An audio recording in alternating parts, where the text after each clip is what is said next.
Chapter 1352. As soon as Hu Shao left, Wang Ji also strode after him.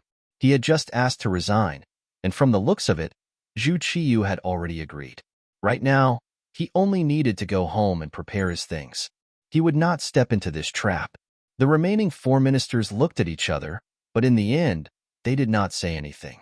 Since they did not have the courage to resign, they had to face some things that they had to face. Zhu Qiyu left the 6 ministers behind. That night, the news reached the ears of the ministers. In accordance with Bug Nam of Gojoseon's wishes, Bai Ming wanted to negotiate with him. At the same time, the news of Hu Shao recuperating at home and Wang Ji resigning also spread. The left assistant minister of the Ministry of Rights, Huang Cheng, was temporarily in charge of the Ministry of Rights. The left assistant minister of the Ministry of Appointments, He Wenyuan, was in charge of the evaluation and appointment of all the ministers. When the news came out, the houses of the 2 ministers were filled with people and carriages. Countless officials used all sorts of reasons to congratulate them or reminisce about the past. It gave people the feeling that there was no danger at the border. From this, it could be seen that Bai Ming's foundation had already been shaken. On the morning of the second day, one minister and the other temporarily in charge of the Ministry of Rights, Huang Cheng and He Wenyuan, came to the palace to express their thanks. What they saw was indeed Zhu Qiyu's cold face. It was because the embroidered uniform guards had sent over information. According to them, Bai Ming's 400,000 soldiers were in danger. Even the 100,000 Liaodong cavalry led by Fang Dingshan had been injured by the 5-star army. They had either been killed or captured. This was like a bolt from the blue that smashed into Zhu Qiyu's head, completely destroying his dreams. At the same time, it was like a heavy stone had smashed into the heads of the ministers, making them recognize reality. The 5-star army is actually this powerful? After the Minister of War, Ming, heard the news, he stood in place as if he had been petrified. A newly appointed minister, a minister in charge of carrying out the duties of a minister, had encountered such a thing on his first day. His expression was also extremely ugly. They did not even have time to flatter the emperor. Instead, they discussed the matter of negotiating with the 5-star army with the other 4 ministers. This time, there was also the imperial censor of the left, Chan Yi. The censor represented the imperial censor. This matter was of great importance. In order to reduce the number of accusations and scoldings, Chun Zhao had to participate. Of course, this didn't stop people from poking at their backs. After all, some people made a living doing this. They could hear about things and impeach anyone they didn't like. Sometimes, even the emperor was their target. They would often say that the emperor was immoral, that he needed to wake up 3 times, or that he had already committed a crime. Bai Ming didn't have much time left, so he had to quickly come up with a countermeasure. It could be seen that they had no choice but to agree to Yang Qindong's request in a hurry. However, the migration of millions of people was not a small matter, and preparations had to be made. As for the mastermind, Yang Qindong, he had indeed left Origin City long ago. After more than a month, he had arrived at Haiphong City in Yunnan Province. Haiphong City was a seaside city that belonged to the Vietnam province. With the continuous expansion of the 5-star Army's navy and the destruction of the nearby countries and forces, it had become an important port for the 5-star Army's navy.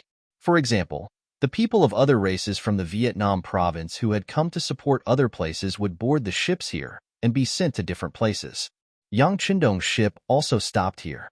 The person in charge of receiving them was the commander of the 2nd Sea Division, Zhao Changwang.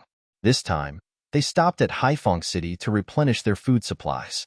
Unexpectedly, after the ship stopped, Yang Qindong disembarked with 500 black cavalry soldiers. He said that he wanted to investigate the situation of the people. Over the years, Yang Qindong's main focus was on expanding the territory.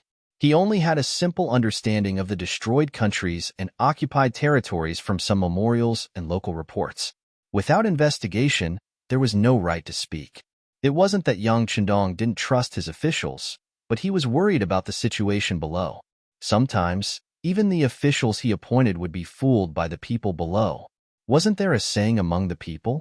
The king of hell was easy to see, but the little devils were hard to deal with. Often, The performance of the lowest-level officials was the most important thing to the lives of the people. He didn't say anything to anyone. Even Zhao Changwang left with the main ship under his orders. Only Shen Xing was left with the ship at the port, ready to set off at any time. Yang Qindong, on the other hand, changed into a set of green robes. He brought the Black Rider Dragon Guards, who were also wearing commoner clothes, ashore and headed towards the nearby fields. Haifeng City was under the jurisdiction of Chuyi City, and Yang Qindong placed the first target of his investigation here. In a restaurant on Da, and street in the city, Yang Qindong found a seat by the window. The restaurant's location was not bad, and the view was good. More importantly, it was very lively, and there were all kinds of people. Often, it was this kind of person's personal attitude expressed by their words and actions that was the most authentic. He ordered a pot of wine, 1 meat, and 1 vegetable. On his left was Beta Persei, and on his right was Chiu V. Yang Qindong sat there and listened to the discussions of the people at the next table with great interest. Because of Yang Bao, the people of the country were no longer ignorant people who only looked up at the sky and looked down at the ground. They had a better understanding of the outside world, and they had begun to learn how to discuss national affairs. This was just like the capital of the future. Anyone who was found could give some opinions on national policies and national affairs. It gave people the feeling that if they were to become officials, they would definitely do better than others. There were many such people in the restaurant. Through their mouths, they already knew that the 5-star army had won the battle in the first city, and that they had surrounded and captured 400,000 Biming soldiers. Even the 5-star army had asked Biming to provide 1 million Han Chinese people. A young man who was dressed very ordinarily, but had a good spirit and appearance, took a sip of warm wine at this time and began to talk loudly. Bugnam of Gojoseon is wise. After winning the battle, he doesn't want the land. He only wants the people. This seems to benefit the imperial court of Biming, but in fact, without the population, how long can Biming last? This is like boiling a frog in warm water.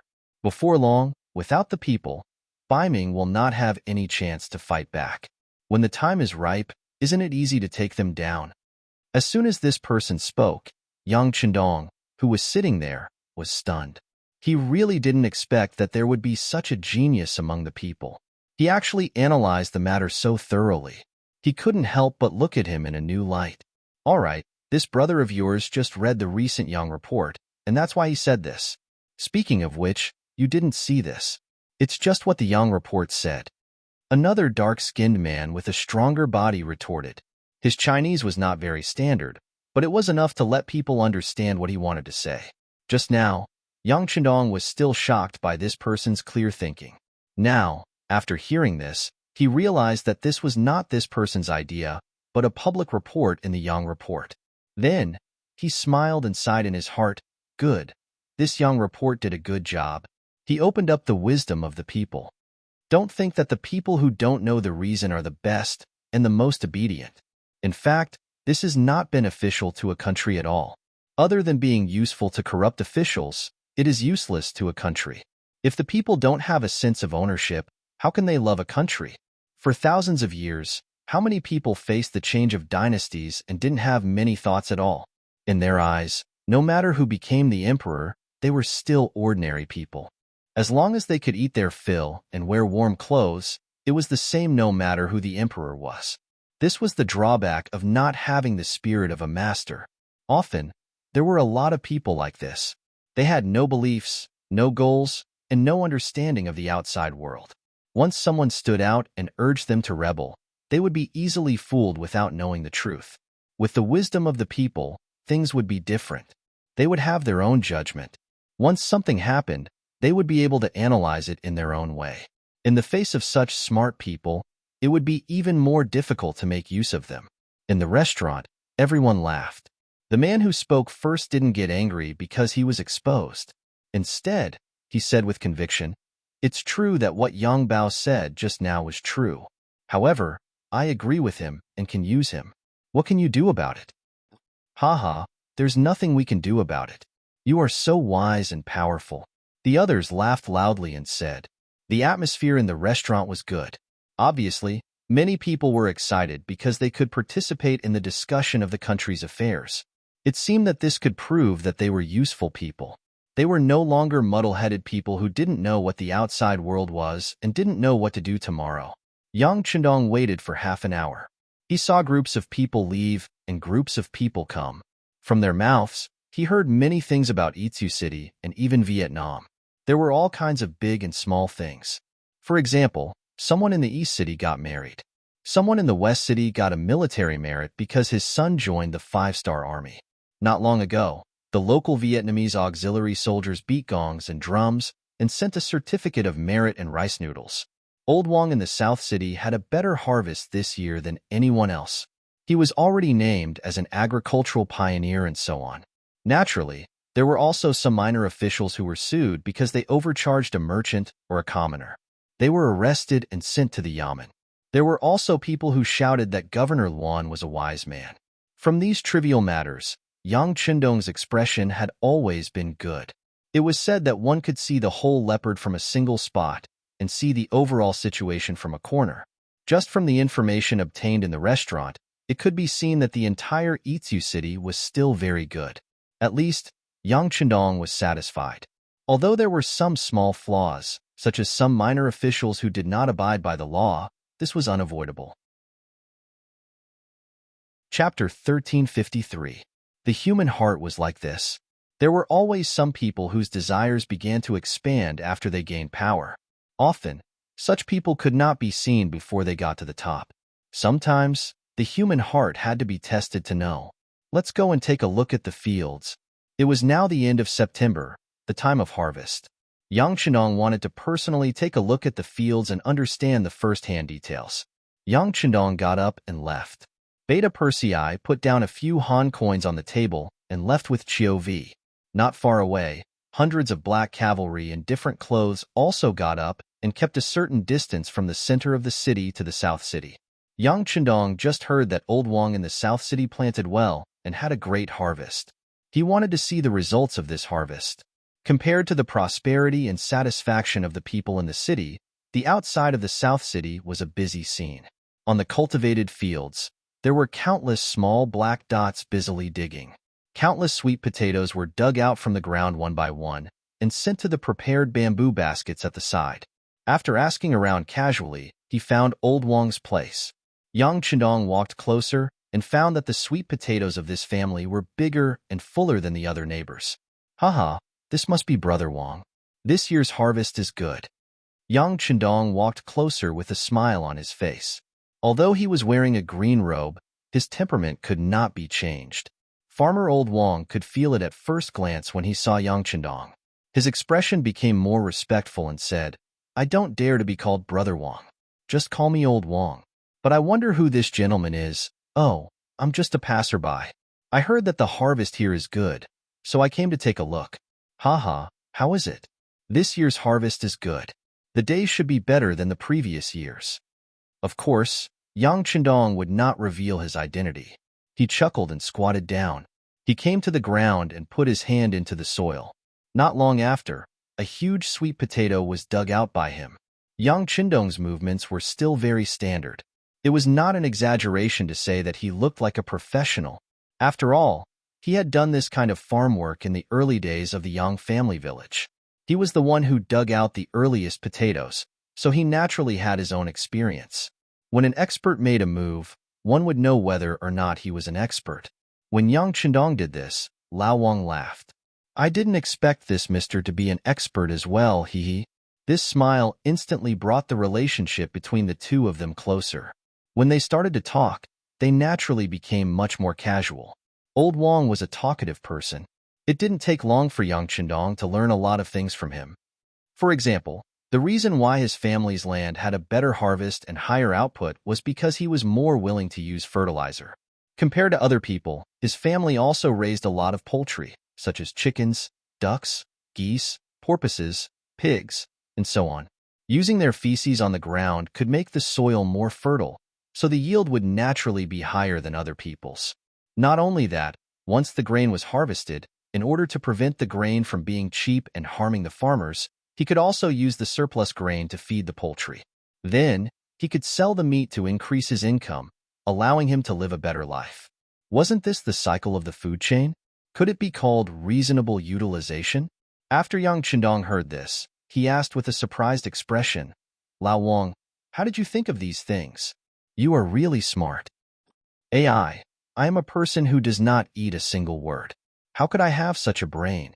This was all said by our provincial governor Xiao Wan. These things were also recorded in the Yang report. It was just that other people were suspicious.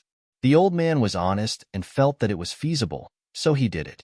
Thus, this year, the output of the land was much higher than others, and the meat was also sold at a high price. However, next year, the other farmers will follow suit. This way, the price of meat and grain will drop a little. However, this is already very good. To think that I, Lao Wang, have lived for close to 50 years. When have I ever lived like this? In the past, I had to thank the heavens for being able to eat my fill. Once there was a famine, I had to go out early to beg for food.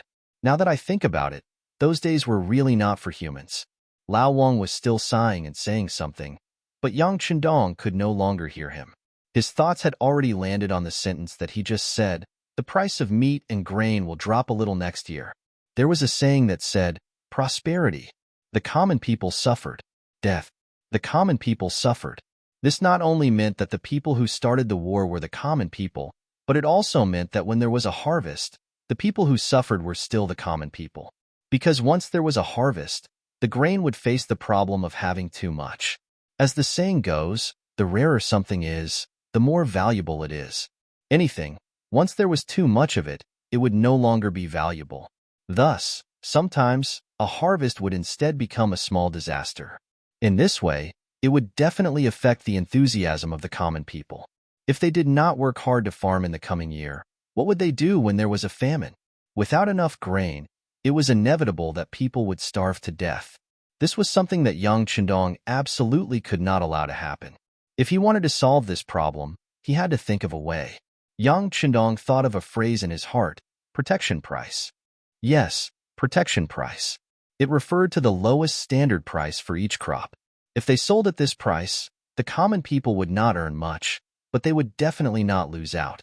In this way, no matter what kind of harvest it was, the common people would not have to worry about not being able to sell their grain. This way, their enthusiasm would become higher and higher, and the grain produced would naturally increase. As for how to deal with the grain that was bought at the protection price, if it were someone else, they might have a headache, but Yang Chendong did not need to worry. The current Yangtze's territory was so large that it was unimaginable. It was far beyond the ancients.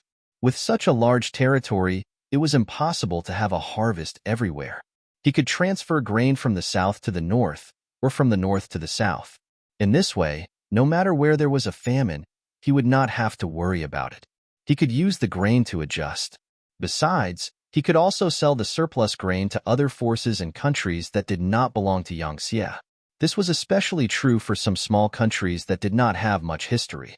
They had never had enough grain to eat. As long as the price was reasonable, everything would not be a problem. Since he thought of the protection price, Yang Chendong felt that it was necessary to carry out this matter immediately. Now was the time for a harvest. He could not hurt the common people because of too much grain.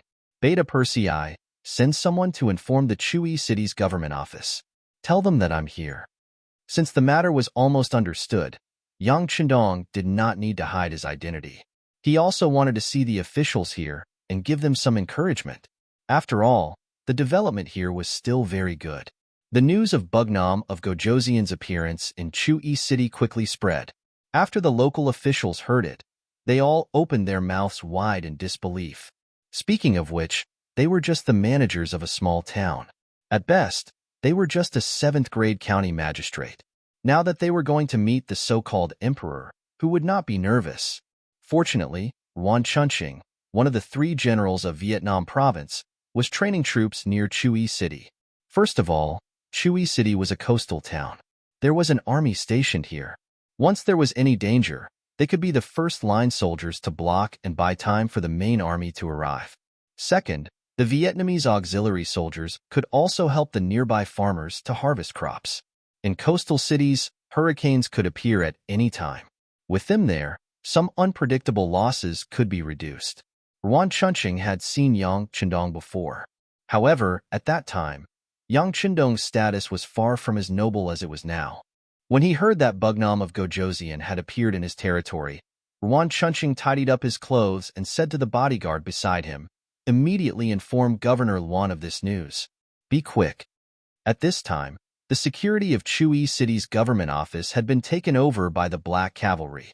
They had changed back to their military uniforms and were wearing black armor and black helmets.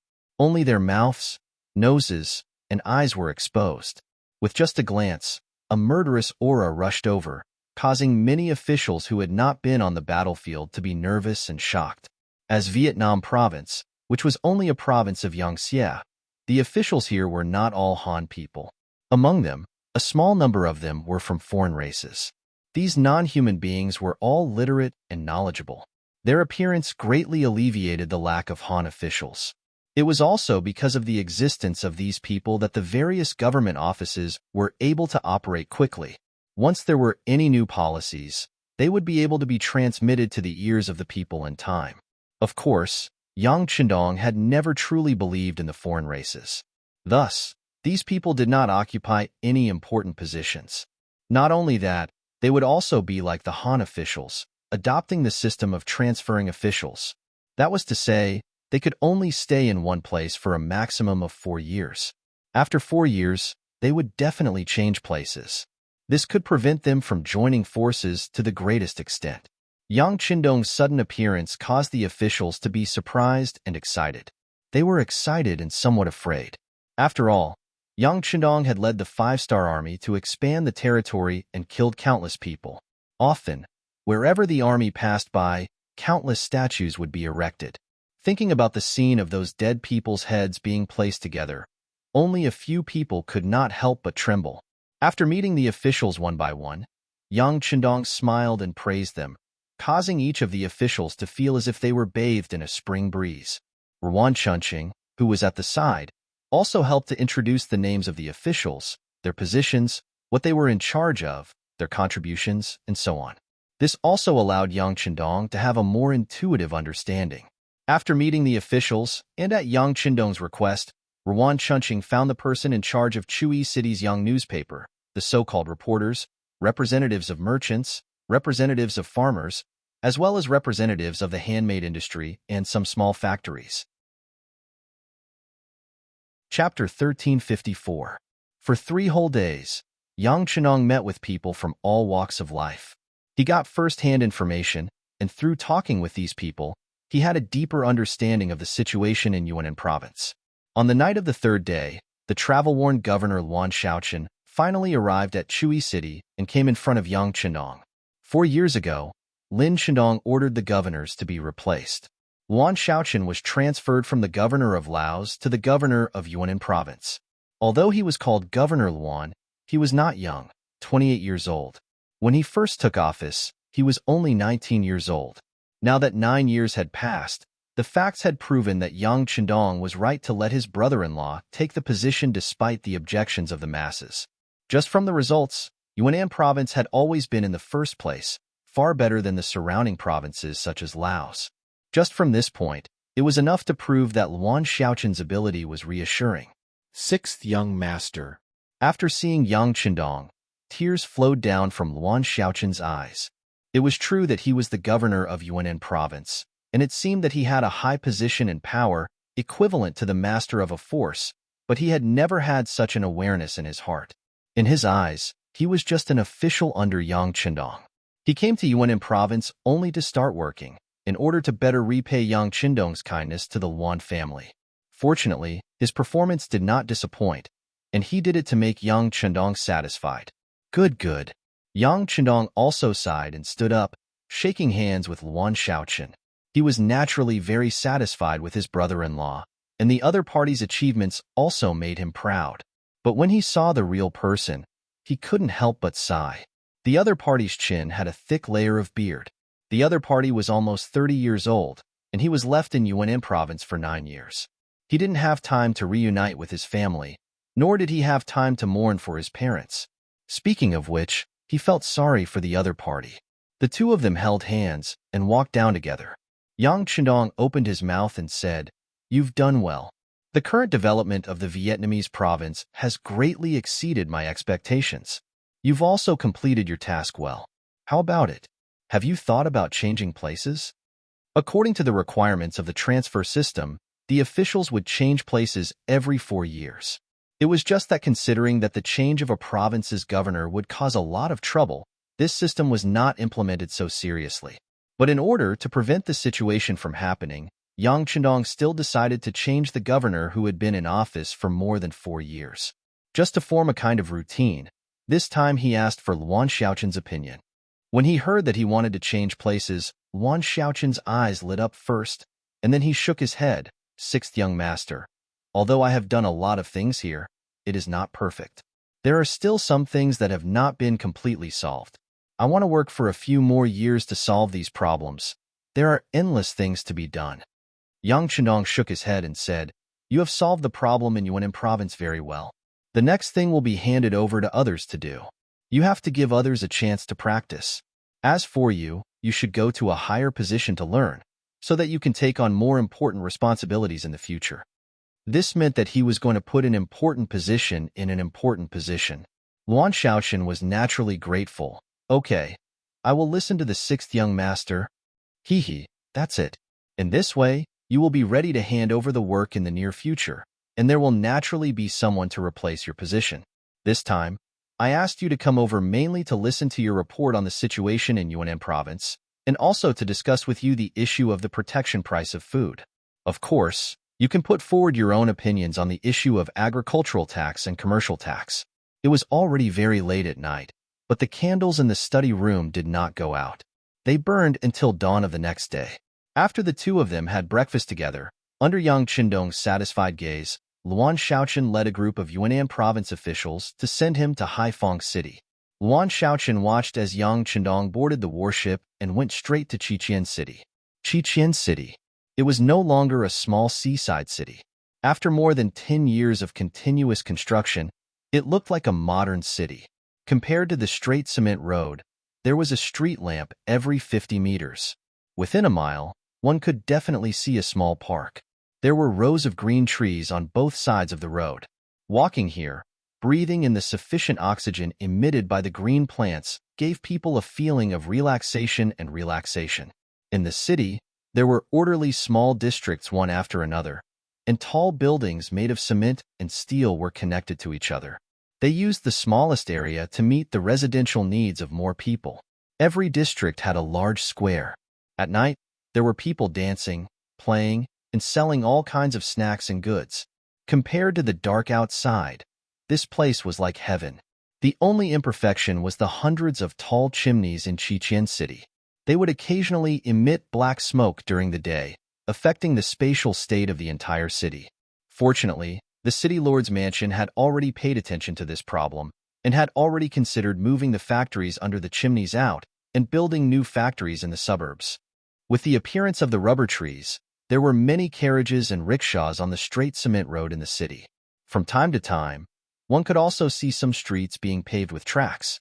According to the well-informed people, track chain cars had been successfully researched and would soon appear in the entire city and be used on a large scale.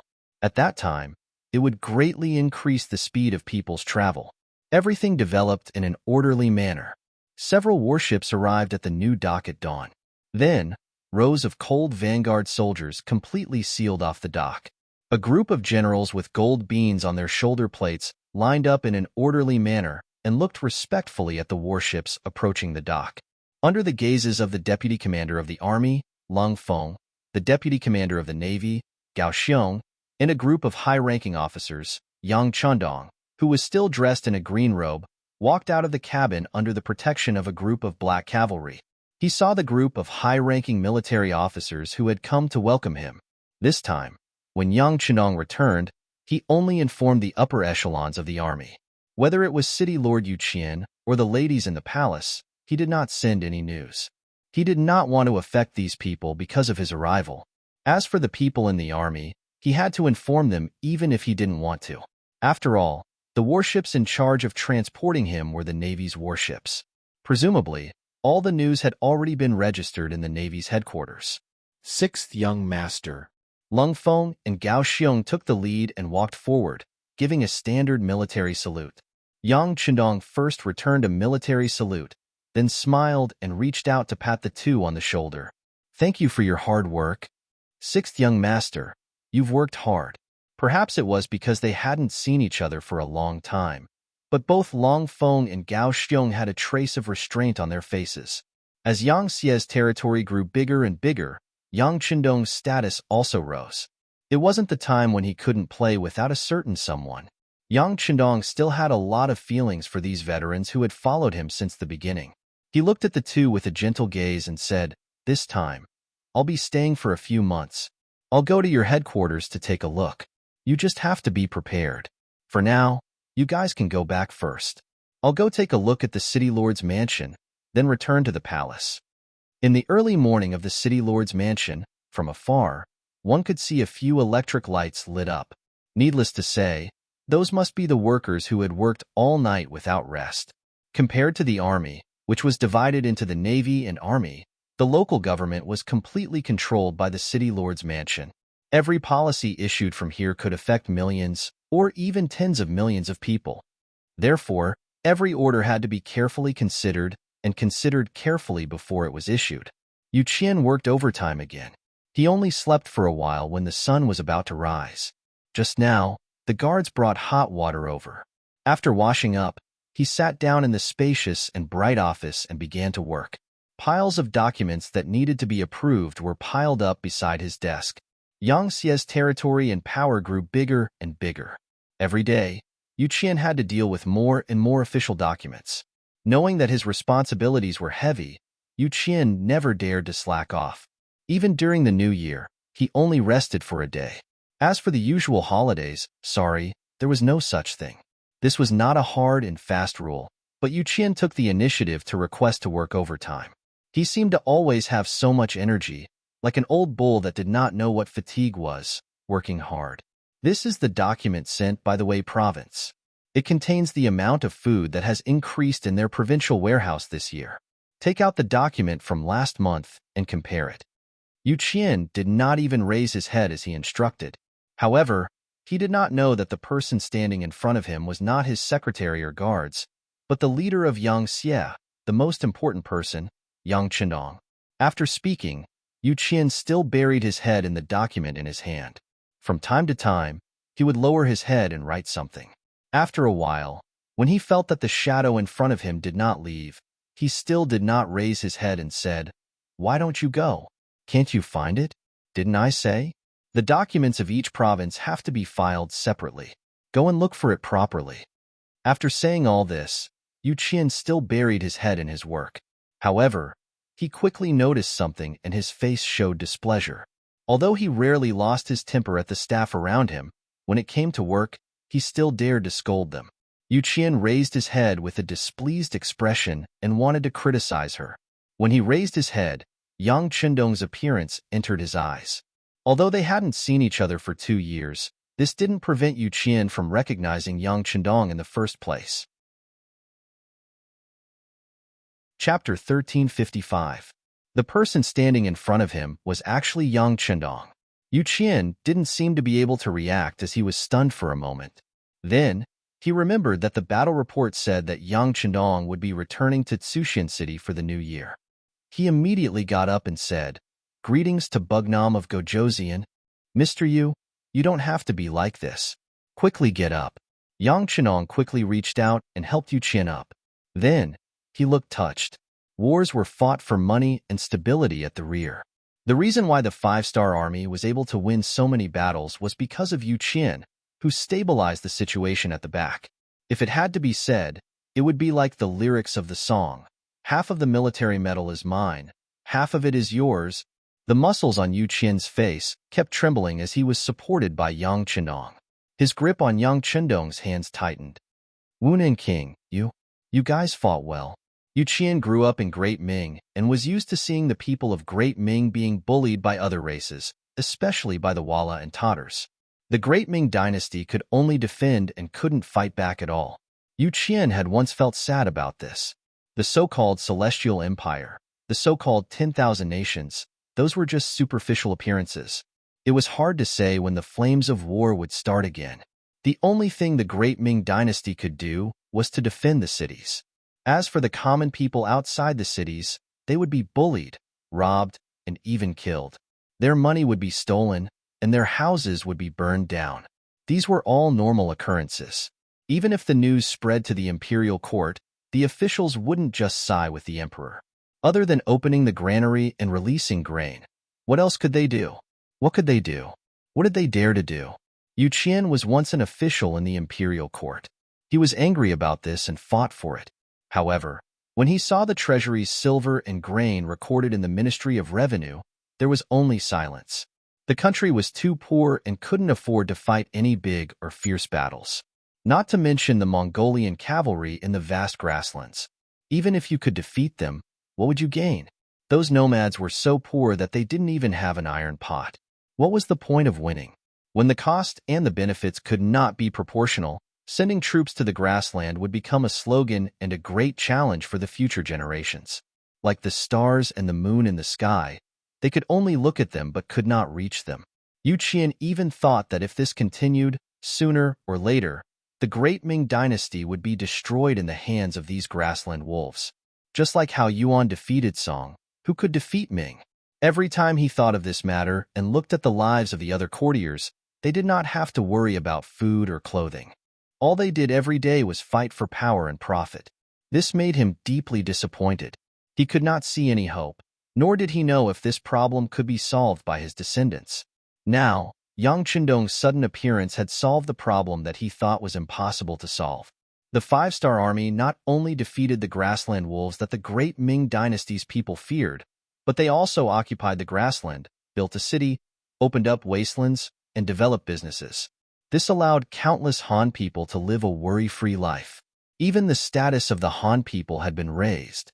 Looking at it now, which of the people under Yang Xie's influence did not feel proud to be a Han person? Yang Chendong had done all these things that they did not dare to think about. As someone with a strong sense of national pride, how could Yu Qian not be grateful? No one was more touched than him about the improvement in the lives of the Han people. After all, he was in contact with this kind of work every day and received detailed data from the various provinces. In Yu Qian's eyes, Yang Chendong was like the savior of the Han people. Now that he saw Yang Chendong, he only wanted to kneel down and kowtow to him on behalf of the tens of thousands of Han people to thank him for his kindness.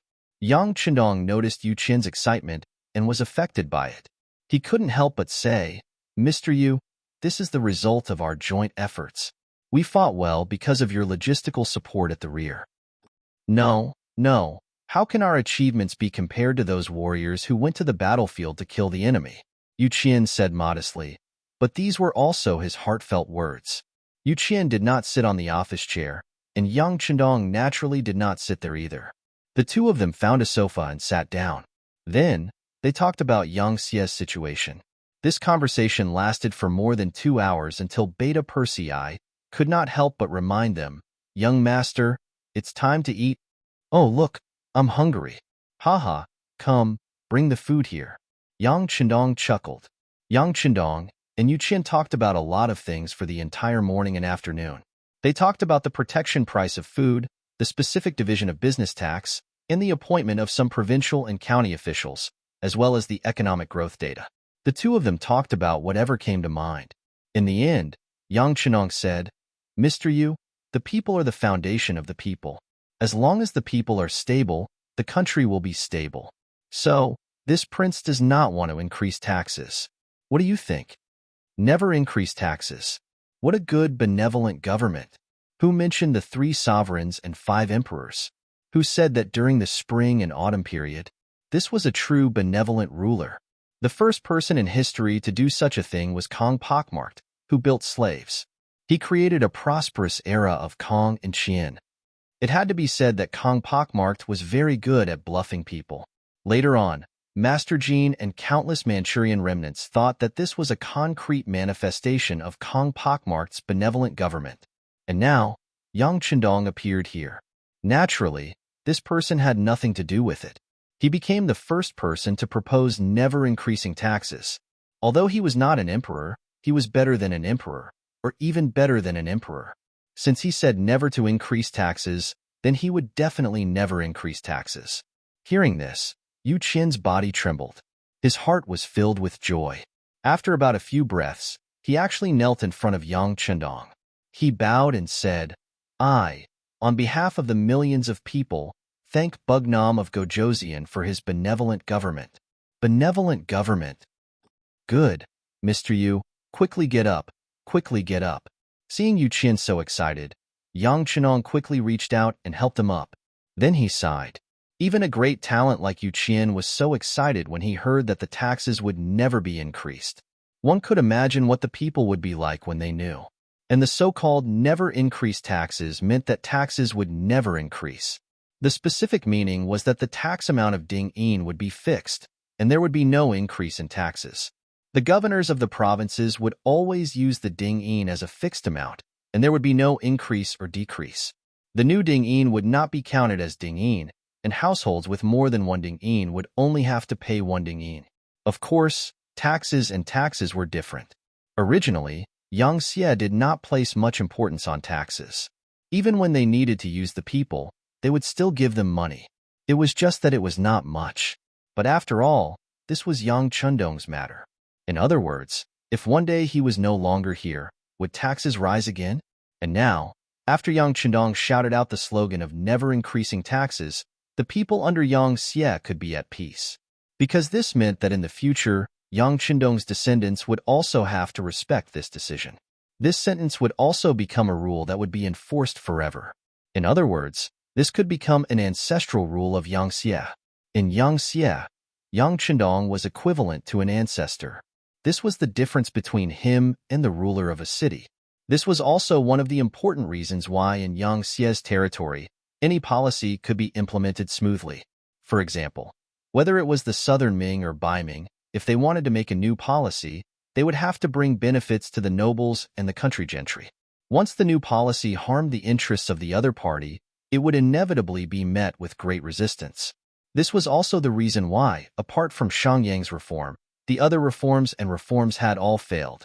Their actions harmed the interests of some people, so naturally, there would be many people who opposed it. It could be said that it was extremely difficult to implement it. This was also why the Great Ming had no lack of insightful people, but many good policies could not be implemented. However, in Yang Chendong's case, this was not a problem. He was the ancestor of Yang Xie. Whether it was the local government or the military, he was the core. In addition, under the efforts of Yang Xie's propaganda department, he had long become a legend. Every word of such a person was like the truth.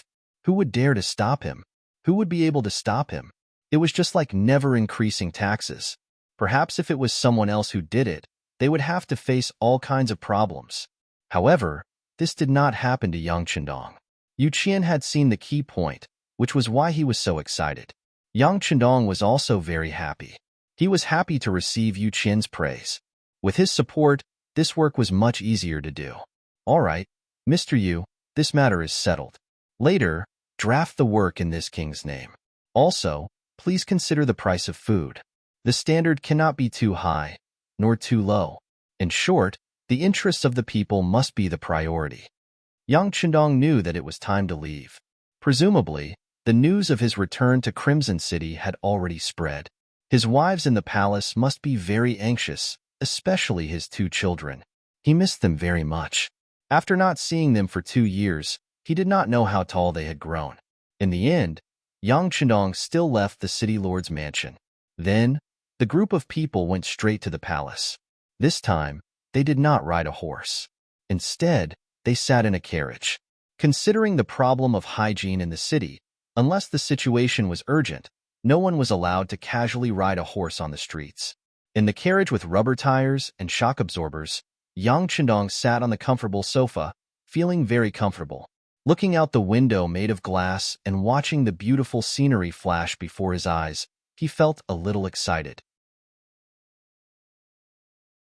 Chapter 1356. It wouldn't be an exaggeration to say that he was homesick. His wife and children were in the palace.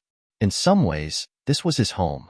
At the entrance of the palace, there was a line of children wearing special military uniforms standing in a row. They held wooden swords in their hands and were dressed in military uniforms. From afar, they looked like they were standing in a neat row. Princess Yangjia, who was already 5 years old, was standing at the front of the line. She wore a female military uniform with her head held high and her chest puffed out. Wearing a small beret, she looked like a female general and was very eye-catching. Beside Yang Jie stood Yang Bo, who was less than 3 years old. As Yang Qindong's eldest son, he was likely to inherit the throne in the future. At this time, he was also wearing a special military uniform. Because of the rich nutrition, he gave off a strong and dignified feeling. The only difference between him and his sister was that he seemed to be unable to stand still. His eyes would occasionally look at the road in the distance, as if he was waiting for something. The heir and princess came out together. The only person who could make them wait was naturally their father, Yang Qindong. Yang Bo didn't have much of an impression of Yang Qindong. After all, his father left him when he was very young. Most of his impressions of Yang Qindong came from the mouths of others. From the mouths of others, his father seemed to be omnipotent and capable of anything. Children all worship heroes. Yang Bowie was extremely proud to have such a father. Every time he heard others talk about his father, he would involuntarily puff out his chest. It was as if he was saying to others, "Come, praise my father. I am his eldest son." Under his pride, Yang Bo had more than once thought about what he would look like when he saw his father and how he would perform. But when he really saw Yang Qindong, he became a little afraid. He didn't know if his father would like him. If he didn't, then what would he do? Don't look around. Father will come back at any time. You have to perform well.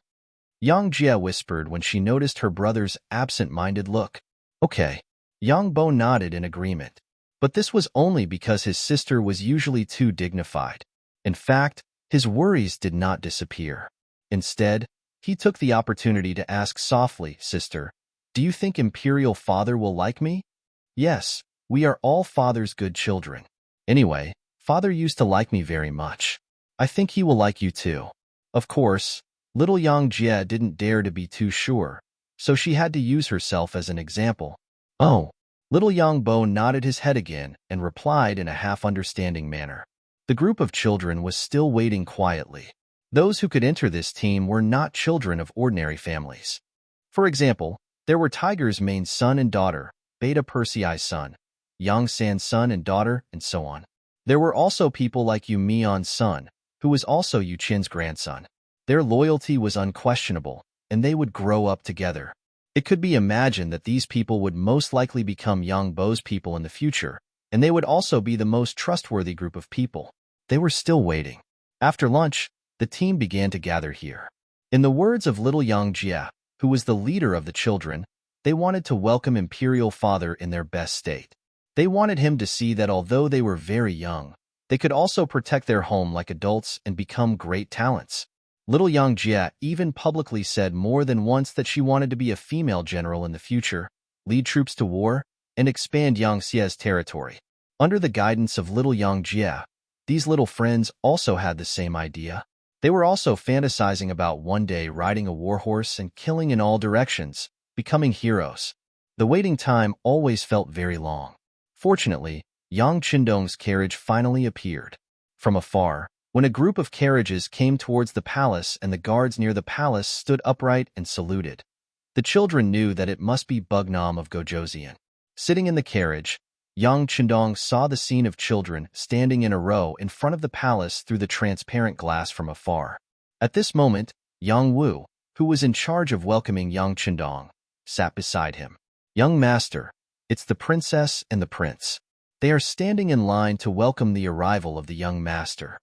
Upon hearing that his daughter and son were in the group, Yang Qindong let go of all his reservations and said loudly, "Isn't this nonsense? It's still very hot at noon today. Who told them to stand here and wait for me? Hurry, speed up, let's hurry over." After the coachman received the order, he immediately cracked the whip and moved forward. Amidst the cracking of the whip, the speed of the carriage increased by a lot. In just a moment, they arrived at the gate of the palace. Then, the carriage stopped and a somewhat anxious figure walked out. Who else could it be but Yang Qindong? With a golden cloak on his body, Yang Chendong became the center of everyone's attention the moment he appeared. As soon as he got down from the carriage, he walked straight to the girl in front of the line, little Yang Jie. Yang Chendong gently picked up little Yang Jie and spun her around in his arms. Immediately, giggles could be heard. Little Yang Jie said without any feeling of unfamiliarity, "Father, spin faster, faster."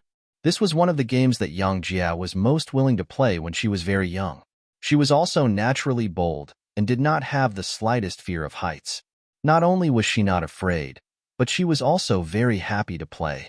Yang Chendong had been constantly training these past few years, and his strength had already reached the master realm. He did not know why he was tired, but he spun faster and faster. The two of them, one adult and one child, laughed continuously, attracting the attention of more people. At the same time, many people's faces revealed knowing smiles. After an unknown amount of time, a seemingly anxious voice sounded, "Father, the child also wants." Needless to say, the person who said this must be little Yang Bo. Only then did Yang Chendong lower his head to pay attention to his son, whose head only reached his knees. Regarding this son, Yang Chendong's impression of him was that he was still an infant drinking milk. However, he did not expect that after 2 years, he had grown so much. At that moment, his body only paused for a moment. Then he reached out with his left hand to grab Yang Bo's body and continued to spin with one hand each. With Yang Bo's little weight, it was naturally not in Yang Chendong's eyes. To him, there was no difference whether he spun one or two. On the other hand, Yang Bo was suddenly grabbed and spun in the air. He was really uncomfortable, and the tender flesh on his face even piled up because of this, as if he was about to cry at any time. A real man should not be afraid of anything. Even if you bleed, you should not cry. Boer, you are the first real man of our Yang family's next generation. Even more so, you should not cry casually, understand? Yang Chendong noticed the change in Yang Bo's expression and opened his mouth to speak. This was the first time Yang Chendong had spoken in Yang Bo's memory. It could also be called the first time he had taught him. Yang Bo heard it particularly clearly. Although with his little brain, he did not quite understand the meaning of a real man. But when he saw his father's serious expression, he instinctively nodded. This child understands. I am a real man. I will not cry. Haha, good son. Yang Bo's performance made Yang Chendong very happy. At the same time, he praised him and spun even faster. After a while, the laughter of the father and son trio could be heard. Yang Chendong naturally knew the principle of going too far is as bad as falling short. After seeing the hot sweat on the heads of the daughter and son, Yang Chendong gently put them down, and with one hand in each hand, he strode into the palace. The main gate of the palace was already open. Usually, this gate would not be opened easily. Only when Hu Yin, as the first consort, went out would the gate be opened. Of course, Yang Chendong also had to follow this etiquette and treatment when he went in and out, but because he was often not at home, the gate was rarely opened for him. Now that Yang Chendong had returned, the real master had returned, the gate naturally had to be opened. In the palace square, not far behind the gate, Hu Yin and the other 8 women were already waiting there with a group of maids. Yang Chendong now had 8 wives. Except for Hu Yin, who was the first consort, the others were all side consorts. Usually when Yang Chendong was not around, Hu Yin was in charge. Although the number of people was not small, they got along well. This was not only because Hu Yin had the ability to command, but also because these women could clearly see their own positions. Second Madame Chiao Yin was born as a maid. Although she had followed Yang Chendong for the longest time, she had a sense of propriety when doing things, and she was very clear about who gave her everything. In her eyes, not only was Yang Chendong her master, Hu Yin was also her master, so she was naturally very obedient. Third Madame Xiao Yuxue and fourth Madame Dong Xiangxiang. Both of them were of noble birth. If it were not for Yang Chendong's appearance, they would probably still be a concubine. Their living environment since young had long taught them who they could provoke and what they could not do. Facing the first consort, Hu Yin, who was a descendant of a famous family, they naturally respected her and did not dare to have any second thoughts. In the eyes of the two, it was already very fortunate that they were not disliked by Hu Yin. Fifth Madame Tuoya, Although her background was not bad, the various clans were now led by the Han. Just based on this point, she had fallen far behind. After coming to the palace, there were many things that she had to learn. It was already very fortunate that Hu Yin did not pick on her, so how would she dare to pick on her? Sixth, Madame Wan Xiaoyu. She had suffered since young, and Yang Qindong's arrival changed her and her family's lives. In her eyes, Yang Qindong was her benefactor, and so was Hu Yin. Naturally, there was nothing that she would not listen to and obey. Seventh, Madame Su Man-er. Although she was also a descendant of an official, she had declined after all, and when she first came, she had the idea of assassinating Yang Qindong. It could be said that she was someone who had made a big mistake. It was already a blessing that she was not punished for it, so how would she dare to act recklessly? Chapter 1357. Eighth, Madame Junko was just a princess of a destroyed country. Moreover, she had lived in Yang Village for many years and had lived under the influence of Hu Yin for many years. She had long known what could be done and what could not be done. Naturally, she was very obedient. The madams were all sensible people, and Hu Yin was also a reasonable woman. She never used her status to pressure others. In such a big environment, everyone was naturally good. Not to mention that Yang Qindong had also expressed that his wife did not need to be beautiful, virtuous, or noble. There was only one requirement, and that was that they must be sensible. Otherwise, they would not be fated to be together.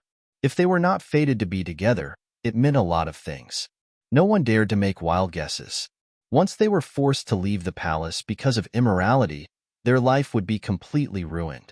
Although Yang Qindong gave people the feeling that he was very nostalgic, there were some things that could not be challenged lightly. No one could bear the consequences. Under various reasons and circumstances, the atmosphere in the palace was very harmonious. At least, Yang Qindong's important matters had never been delayed because of the harem. He was very satisfied with this point. Holding the small hands of his daughter and son, Yang Qindong immediately quickened his pace when he saw the 8 madams standing in the square waiting for him. He walked toward Hu Yin in the middle of the crowd. Yang Qindong returned to Qixin City. This news did not take long for the whole city to know. Then his figure continued to appear in various places. The munitions factory was the cornerstone of the development of the Yang faction. Accompanied by the chief engineer, Feng Ku, who was also his disciple, Yang Qindong inspected many places for 3 days in a row. He also provided a lot of valuable experience. If one wanted to create a firearm, the raw material had to be qualified first. The iron of ancient times did not meet the requirements. The finished firearms that were created would mostly explode. How to make steel, how to press satin, how to build lathes, the level of technical skills and so on had to complement each other. Fortunately, after years of hard work, there was already a set of effective standards. Yang Qindong didn't know much about these things, but there were many books in the warehouse. When they were taken out and placed in the hands of smart people, they would be able to make use of their advantages. Thus, according to the books, they would be able to create more suitable firearms. The Type 95, rocket launchers, grenades, bullets, and artillery shells had already been formed. Now, the materials were being turned into finished products.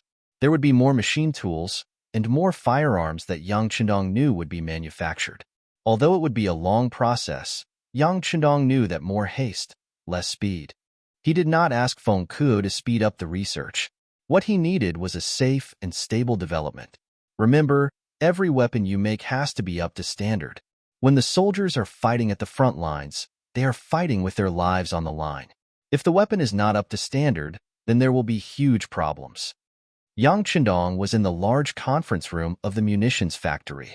He had a serious face as he spoke to Feng Ku and the other higher-ups of the munitions factory. The people below were all holding pens and recording with their heads lowered. Occasionally, when they looked up and saw Yang Qindong talking, they all had expressions of admiration and conviction on their faces. In the entire Yangxie, Yang Qindong was the undisputed leader. In the eyes of many people, he was an omnipotent existence. It was also because of his appearance that everyone was able to live a good life that they didn't even dare to imagine before. Because of this, no one in the Yangxie disobeyed his words, and no one didn't believe him. For firearms and weapons that can be produced and used normally, we can add more lathes to ensure quality and quantity. As for how much money you need in this regard, you can apply to Mr. Yu. In this regard, the city lord's mansion will also vigorously support. As he spoke, Yang Chendong nodded lightly to Yu Qian, who was sitting at the side. Yu Qian had been forcibly dragged to the munitions factory by Yang Chendong to participate in this meeting. Ever since he saw that Yu Qian had lost a lot of weight, Yang Chendong decisively gave the order that in the future, Yu Qian's job would be to take care of himself and listen as a supplement. What kind of person was Yu Qian, and how upright he was? The history books had already given the answer. This person was also a person who could see the big picture. This was very rare. It must be said that Yang Xie didn't lack talents. After all, there were so many places for people to display their talents. As long as people were willing to work hard, there was a ready-made platform, and there was no need to be afraid of no results. But among these people, there were still too few who could see the big picture. Perhaps they were loyal enough, but their brains weren't flexible enough. Or perhaps they were clever enough, but they had too many tricks up their sleeves. These kinds of people weren't very useful. Who knew when they would cause a big mess? There were also some people who were steady enough, but they were too inflexible.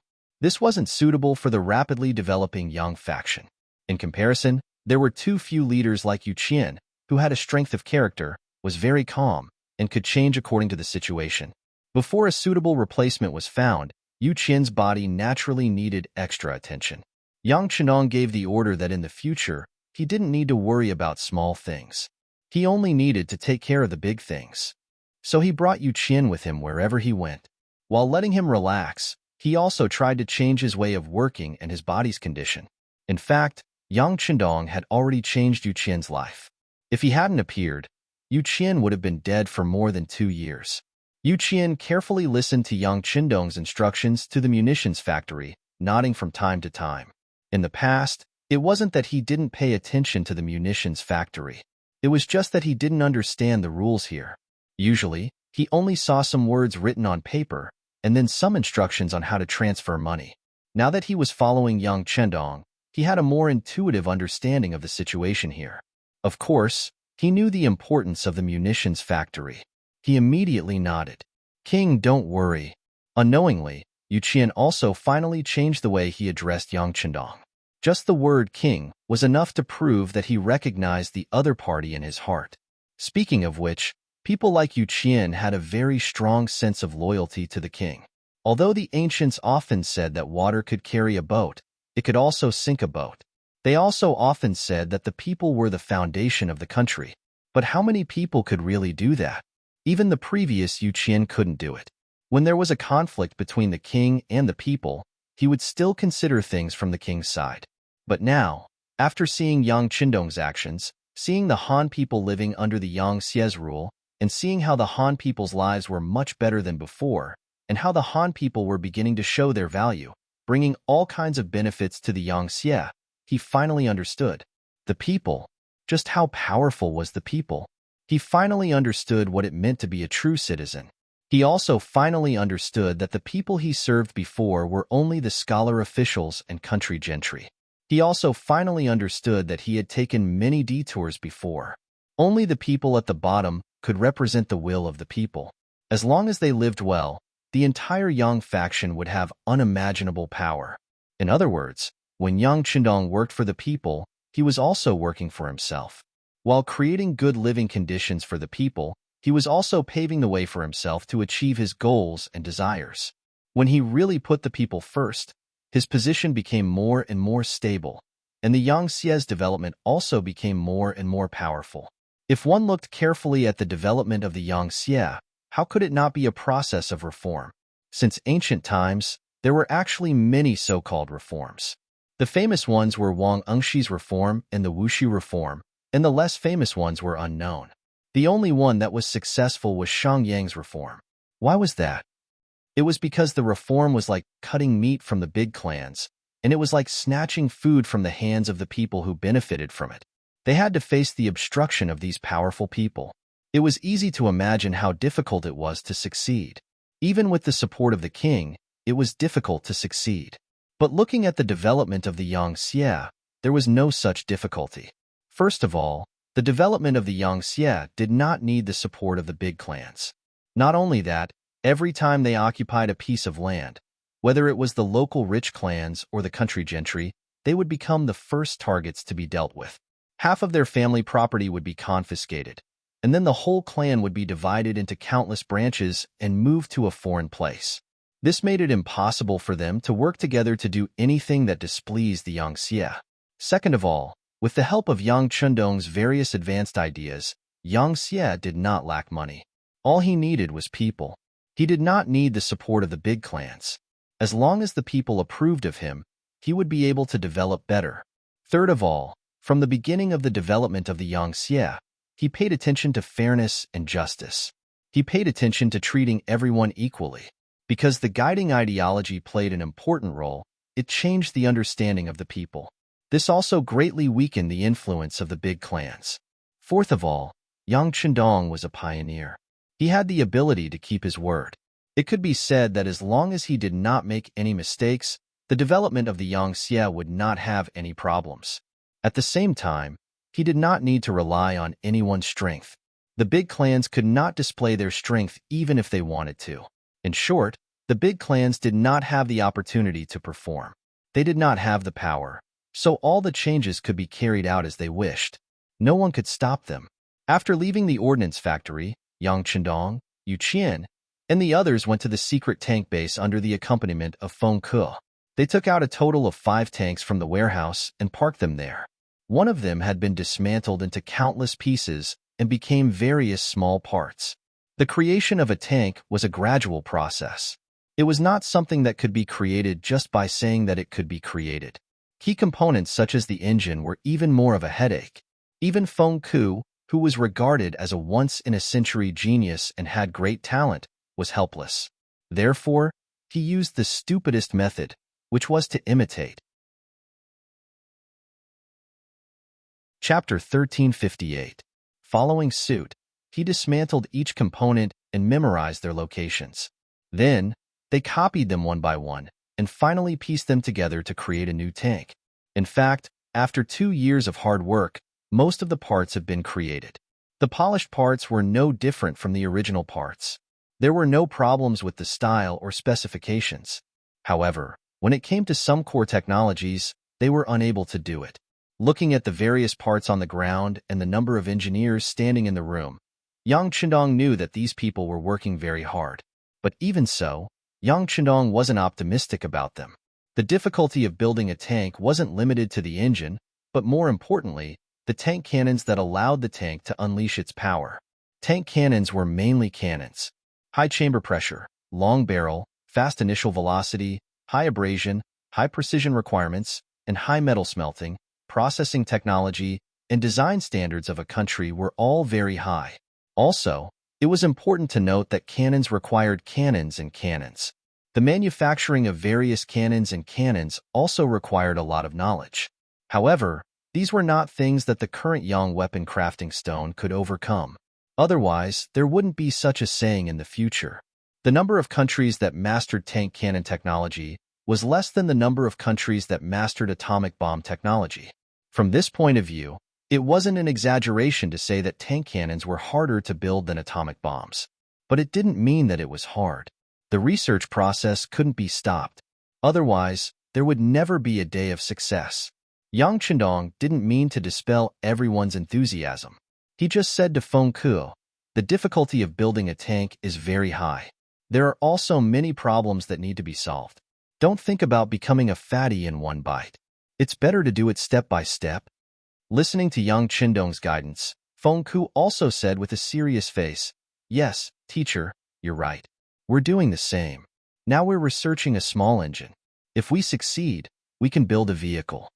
When the word vehicle was mentioned, Feng Ke's face was also full of excitement. When he first heard this word, he was so shocked. Even now, thinking about it still made his blood boil. Yes, you're right. But building an engine isn't something that can be done overnight. Before that, we can build something else, such as a steam engine. Yang Chundong didn't plan to spoil things by rushing them. He still decided to follow the path of history. Steam engine? A thoughtful look flashed across Feng Ke's face. Previously, He had received a book about the steam engine from Yang Chendong and had studied it for a while. However, ever since he saw the engine, he put it aside.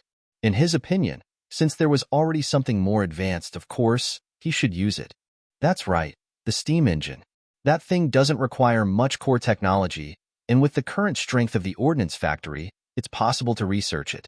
In the future, we will build a large number of railway tracks. Let's start with Vietnam and Laos. When the time comes, we will build railways that extend in all directions. This way, whether it is the mobilization of troops or the transportation of goods, it will be greatly improved. At this time, Yang Chendong had already begun to imagine the appearance of a train with thick smoke running amok in his territory. It must be very spectacular. In this way, the transportation under his rule would be greatly improved. In the future, no matter where he went, not only would it greatly shorten the time, even if there was a problem, reinforcements would also arrive in the shortest time possible. It would also play a great role in promoting the security and stability of the forces and the allocation of goods. This was no longer a discussion, but an order. Feng Ku also knew that he was too anxious for success, so he nodded heavily. Yes, teacher, this student will immediately adjust the direction of the research. Yang Chendong was also very satisfied with Feng Ku's performance, but he didn't want to dampen his enthusiasm. After thinking for a while, he said, "How about this? The engineers who are researching the engine don't have to stop. I will get some small engines for you to use later." As he said this, Yang Chendong sighed in his heart. It's time to get some vehicles used by the army. Not only were there weapons and ammunition in the warehouse, there were also quite a few vehicles. There were even some very old military three-wheeled motorcycles. Relatively speaking, their manufacturing was simpler, and the structure of the engine was easier to imitate. It was suitable for the engineers to study. As for how to explain the appearance of these things, even tanks had appeared. So was there a need to be afraid that they wouldn't be able to explain it clearly? Small engines? Hearing this, Feng Ku's eyes lit up. He seemed to have thought of something and couldn't help but ask in excitement, "Teacher, did you find something in the mountains?"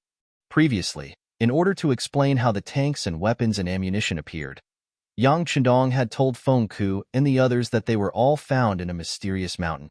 After Yang Chendong had already told the students that this world didn't exist independently and that it was likely that there were other high-tech civilizations, the students were no longer unfamiliar with the term UFO. The latter explanation was that these things found in the mountains were very likely products of other worlds, but they were accidentally forgotten in a certain mountain. Although it sounded ridiculous, at least it was an explanation. What was more important was that Feng Ku and the others believed him, which saved Yang Chendong a lot of time and effort. In just 3 days after the inspection of the munitions factory, more than a dozen military three-wheeled motorcycles, four-wheeled cars, and trucks appeared in the most heavily guarded tank test area of the munitions factory.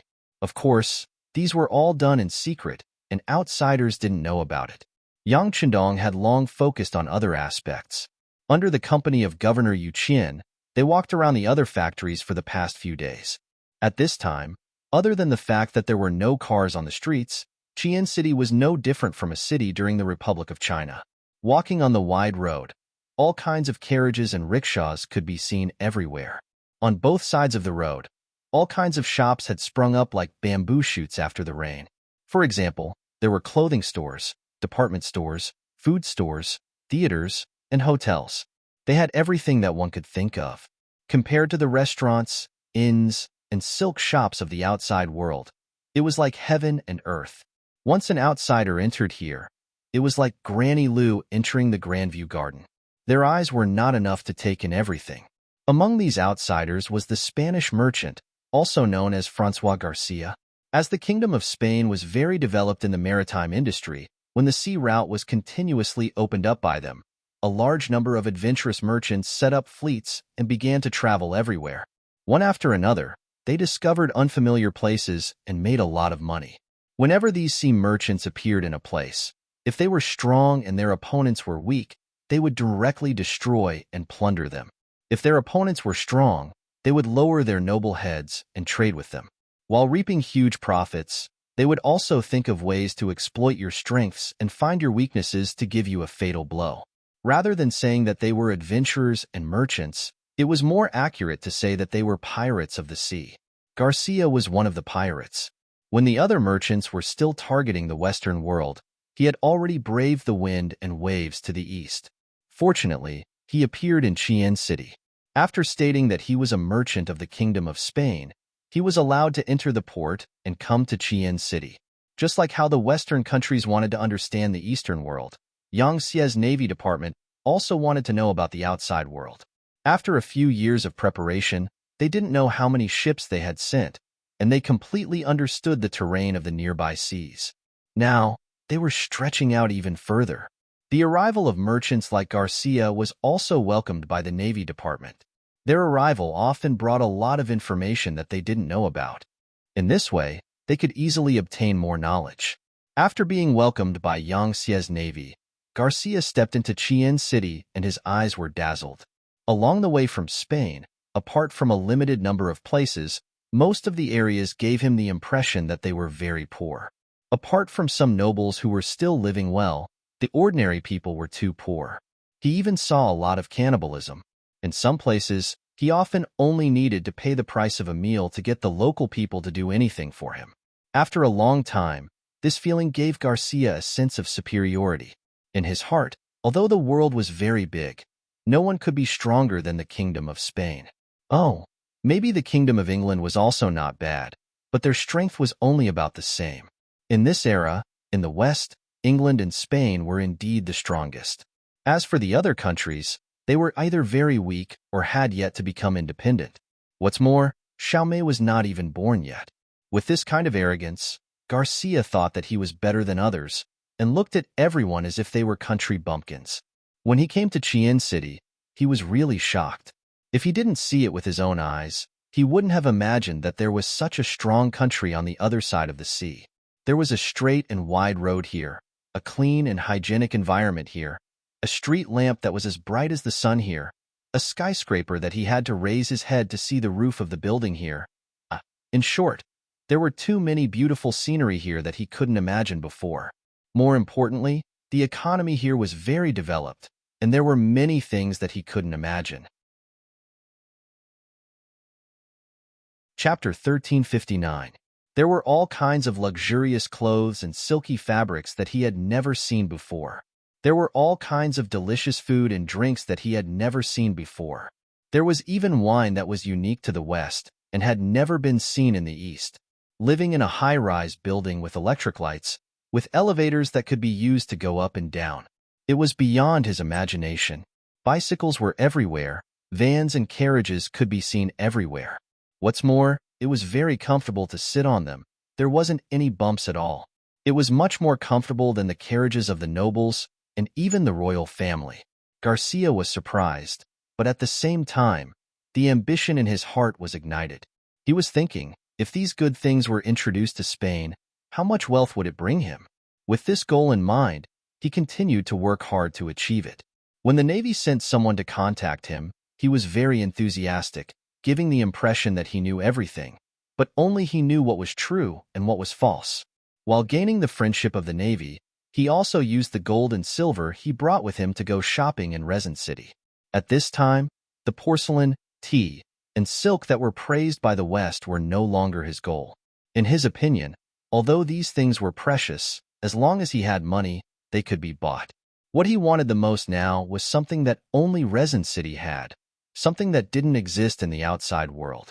For example, high-quality firearms and artillery that didn't seem to be large in size, but could exert great power. Naturally, it would be extremely difficult to take away such things. What he wanted was not the finished product, but the manufacturing blueprints. With these things, if he had enough raw materials, he didn't know how many finished products he could make. Recently, railed vehicles began to appear in Resin City, which made Garcia's eyes light up. He sent his most capable assistant, Anthony, to find a way to get the blueprints of the railed vehicles, and then he was ready to leave. After a few days of hard work, he had already obtained a bicycle, a military telescope, and the blueprints for a rocket launcher. With just these, he believed that he would be able to sell them for a sky-high price when he returned to his country. Then, he would think of a way to come back again.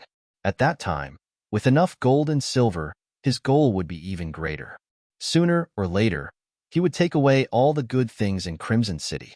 Then, he would use this spear to attack the shield.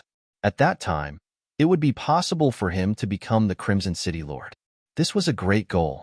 Although it was difficult, Garcia was determined to do his best to achieve it. He was also looking forward to that day. It was located in a roadside coffee shop, which was also a new thing recently. Because of the elegant environment, it gradually replaced some tea houses and became a new place that many fashionable people were willing to visit. Garcia chose a corner that few people paid attention to. From here, he could easily see everything that happened in the coffee shop, but it was difficult for others to notice him. After drinking a cup of coffee, he was still savoring the aroma in his mouth. Suddenly, the door of the coffee shop opened, and the tall, fair-skinned assistant, Anthony, appeared. Accompanying him was a middle-aged man wearing a traditional Chinese suit. He wasn't tall, but he already had a big belly. When the person entered the cafe, he had an arrogant look on his face. After looking around and spotting Garcia in the corner, he strode over with his feet splayed outwards. When he walked, he purposely put his hands behind his back. Fortunately, there were no other customers in the coffee shop at this time. Otherwise, it would be easy to recognize him as an official. The fat middle-aged man was indeed an official, and his position wasn't low. He was the director of the Commerce Department's External Relations Department, Lu Qing. When Garcia first came here, he was the first person he interacted with. His face was full of fat, and his small eyes were filled with greed. It was also because of his appearance that Garcia, who had met countless people along the way, gave him his first sum of money. After that, he received good treatment. For example, his accommodation was arranged by Lu Qing. Although he had to pay a hefty sum of money, it was very comfortable. Not only were there electric lights, but there was also 24-hour hot water and a comfortable sofa. It was almost unimaginable outside of Resin City. Garcia later asked around and found out that not all foreign businessmen could enjoy such treatment. Some of them had electric lights, but they didn't have 24-hour hot water or a sofa. Based on this, he knew that the money was worth it. As a result, he continued to send money to Lu Qing. After the two of them became familiar with each other, he got a lot of things that he wanted. When Garcia saw Lu Qing sitting down in front of him, a flattering smile appeared on his face. Then, he said in broken Chinese, "Director Lu, thank you for taking the time out of your busy schedule. All right, you know I'm busy, so you don't have to be so courteous. Why don't you tell me what you want me to do here?" Lu Qing said impatiently. Garcia, who had interacted with him many times, was confident that he knew Lu Qing very well. This person was a greedy person who only cared about money. As long as the money was given, everything would be fine. Otherwise, he would immediately turn hostile. With a smile on his face, he gently took out a piece of banknote with the number 1,000 written on it and placed it on the table. As soon as the banknote was taken out, Lu Qing's impatient expression immediately became much better. He first looked around, and when he found that no one was paying attention to him, he chuckled and put the 1,000 taels banknote into his pocket. Then, his tone became much friendlier.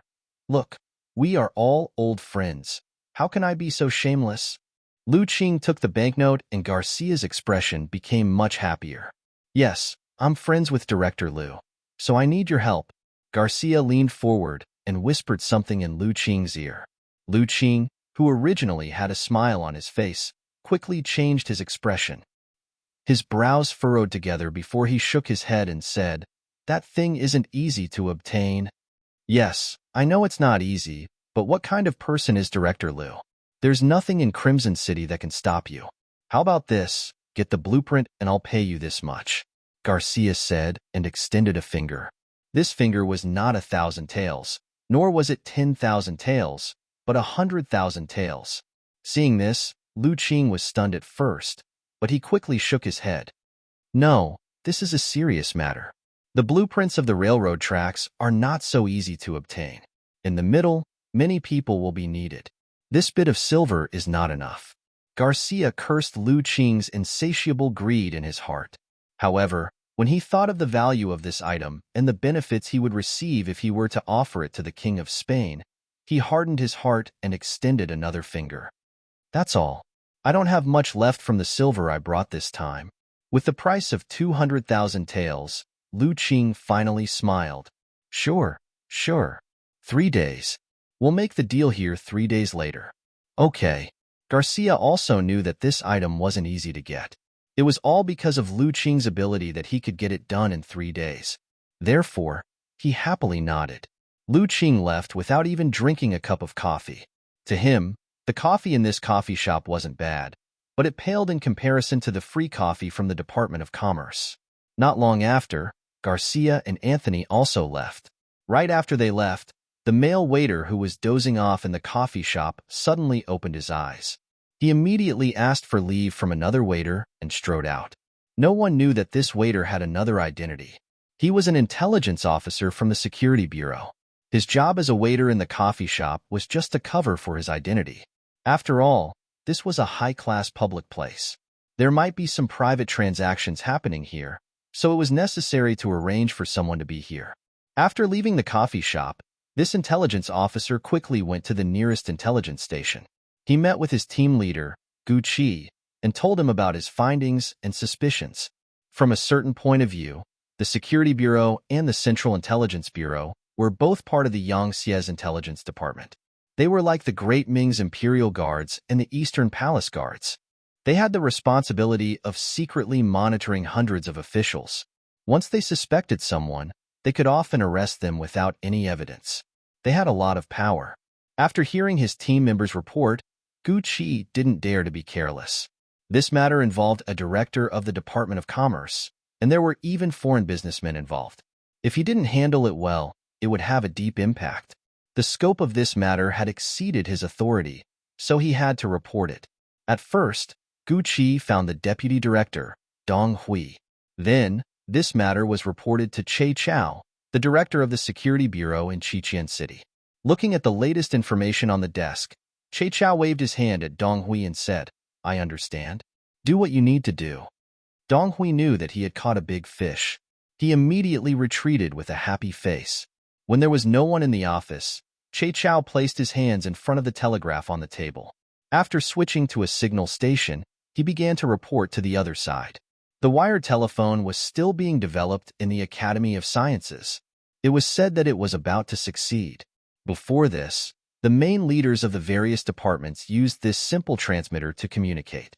Although it was a bit troublesome, it was still much easier than walking out of the office to the destination. Chapter 1360. After Dong Hui left the director's office, he looked for Gu Qi and asked him to arrange for someone to follow Lu Qing. He needed to know what she had done in the past 24 hours, including what she had eaten and how many hours she had slept. He also needed to have a detailed tracking record. Gu Qi knew that it was time for him to perform a meritorious service. He immediately went out and called for a group of more than 10 people to follow and monitor Lu Qing. However, what made him a little disappointed was that Lu Qing's performance was very normal in these 3 days. Other than working normally in the department and reporting to Minister Chang Qianhao alone, he didn't have any contact with anyone else. Even when he was working, he was accompanied by his secretary. He rarely had any contact with anyone alone. Gu Qi was puzzled.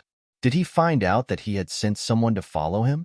3 days later, when he saw Lu Qing walk out of the Commerce Department and walk towards the coffee house at the designated time, he knew that he was not found out. However, something must have been overlooked. The informant was still lurking in the coffee house, but this time, Garcia was obviously on guard. His deputy, Anthony, actually stood up and blocked the informant's line of sight. In just a short while, Lu Qing had already left. As for what he had done with Garcia, what they had said, and even if they had traded anything, Garcia had no idea.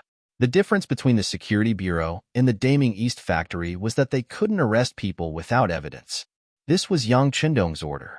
Obviously, he was also worried about making some unjust or false cases. After all, people still had to rely on people to do things, and people were selfish. He didn't want this department to be used by others to deal with their opponents. Without enough evidence, the informant did not send out the signal to take action in the coffee house. After Lu Qing, Garcia, and Anthony walked out of the coffee house, Gu Qi, who had been waiting outside, finally could not wait any longer. He entered the coffee house to understand the situation. After learning that he did not see whether the other party had traded anything, Gucci was in a dilemma. After all, this matter involved a director of the Commerce Department and a foreign businessman. If he acted rashly and made a mistake, the impact would be too bad. Following Yang Qindong's order, after the opening of Qiqian City's port, more and more merchants came to Qiqian City. Most of them were yellow-skinned, but there were also some white-skinned and black-skinned people. When these people arrived at Crimson City, they were first shocked by the prosperity of this place. Then, they felt a great business opportunity and spent money to purchase goods from Crimson City. At the same time, they also transported some of the ores that Crimson City needed. It was precisely because of the appearance of these sea merchants that the 5-star army needed for weapons and materials. Just based on this point, without any evidence, these merchants couldn't be casually arrested. If these people were all scared away, it would be a huge loss to Crimson City and Yangxie. Gucci, who couldn't make up his mind, didn't know what to do.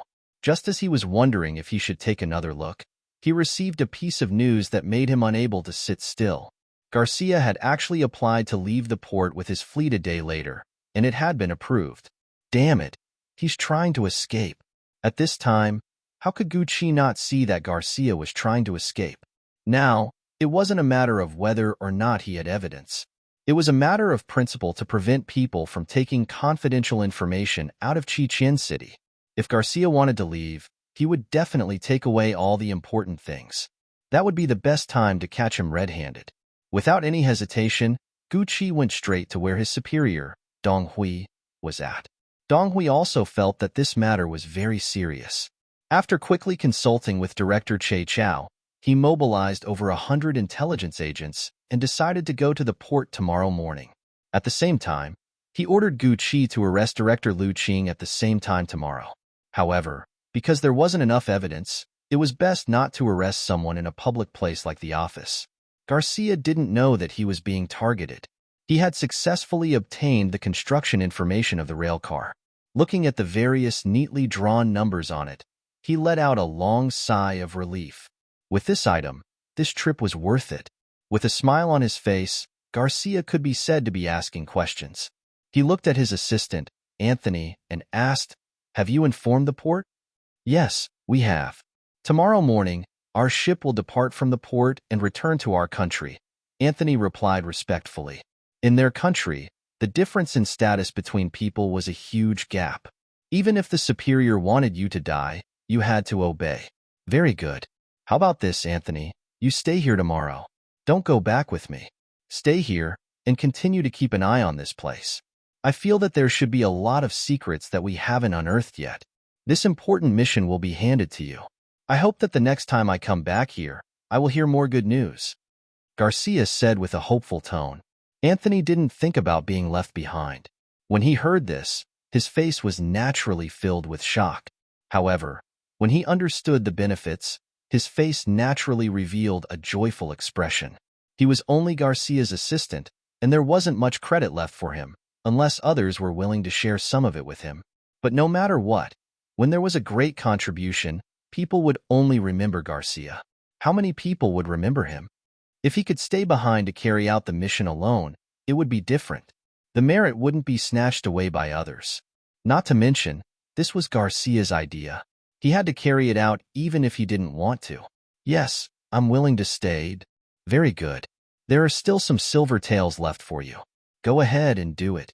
Garcia patted Anthony's shoulder happily and said with a face full of excitement. The Intelligence Bureau finished setting up the surveillance very quickly. The reason why they didn't take action immediately was because they were afraid that if they acted too early, they would startle the opponent and lose the evidence they wanted. Therefore, when they all boarded the ship and were about to leave, it was the best time to take action. The next morning, Dong Hui brought over 100 operatives and waited outside the port early. A few scouts were using binoculars to observe the port. "How is it? How is it?" A few operatives seemed to have seen some commotion at the port from afar. They were afraid that someone would steal their merit, so they anxiously asked the scouts. "Leader, the Navy inspectors at the port are currently inspecting the Spanish ship that is about to leave the port. They have already found a telescope and 3 bicycles. Both sides are confronting each other. One of the scouts put down the binoculars in his hand and reported everything he had just seen seriously. A leader heard his subordinate's report and said anxiously, "What? They have already found so many things. Won't the merit be taken away by them? This won't do." After speaking, he strode towards the place where Dong Hui was standing. Dong Hui was standing under a big tree under the protection of a few operatives. After hearing the leader's report, he only hesitated for a moment before replying, "There's no rush. Let's wait a little longer." Dong Hui was so confident because the other party didn't bring anything big with them during the last transaction. This was something that Gucci had already reported. Although he didn't know what it was, he believed that it definitely wasn't a telescope or a bicycle. These things should be more precious and should be hidden very well by the other party. It shouldn't be easily discovered. The deputy director wasn't in a hurry, so the leader could only go back and continue to wait. It wasn't until nearly half an hour later that the ship's horn sounded. The 5 Spanish ships were about to leave the port that the leader became anxious. How could they let them leave? Didn't they already find the contraband? A scout put away his binoculars and stood at attention. Garcia handed over the 5 Spaniards, saying that everything was done by them and had nothing to do with him. After paying a fine, the Navy inspection team let them leave. This scout not only had excellent eyesight, but he also knew how to read lips. Naturally, he understood everything that happened in the distance. The leader didn't doubt this answer. It was because of this that he quickly turned around and ran towards Dong Hui. Soon, Deputy Director Dong also became anxious. Then, he led hundreds of people and rushed to the port. This time, the marine inspection team didn't find anything important, so it was time for them to perform. Dong Hui was very anxious and even a little excited.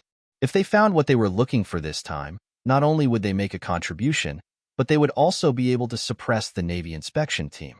Just thinking about it made him feel very happy. However, before he could bring his men to the port, a group of cold front Navy soldiers had already blocked their way. "What are you doing? The Security Bureau is here to do something. Get out of the way."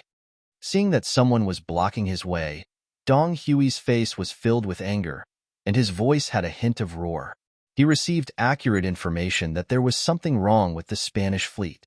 At this time, not to mention the cold front Navy soldiers blocking his way, even the senior officers of the Navy headquarters couldn't stop him. With full confidence, he was about to continue to stride forward, but everything was stopped by the appearance of a figure. Dong Hui had to stop and stand in place. Fifth brother. Just opposite more than 100 people from the Security Bureau, a man in a gray tang suit walked out. His face was very calm, and even if one looked carefully, there seemed to be a smile on the corner of his mouth. But it was such a person. As soon as he appeared, the members of the Security Bureau stopped on the spot. Chapter 1361. Not because of anything else, but because the person who came was called Yang Wu, known as Brother Wu. "I've been waiting for you for a long time. You're really patient. By the way, where's Dong Hui?" Yang Wu said in his own voice unhurriedly. Dong Hui, who was called, immediately walked out of the crowd and came to Yang Wu.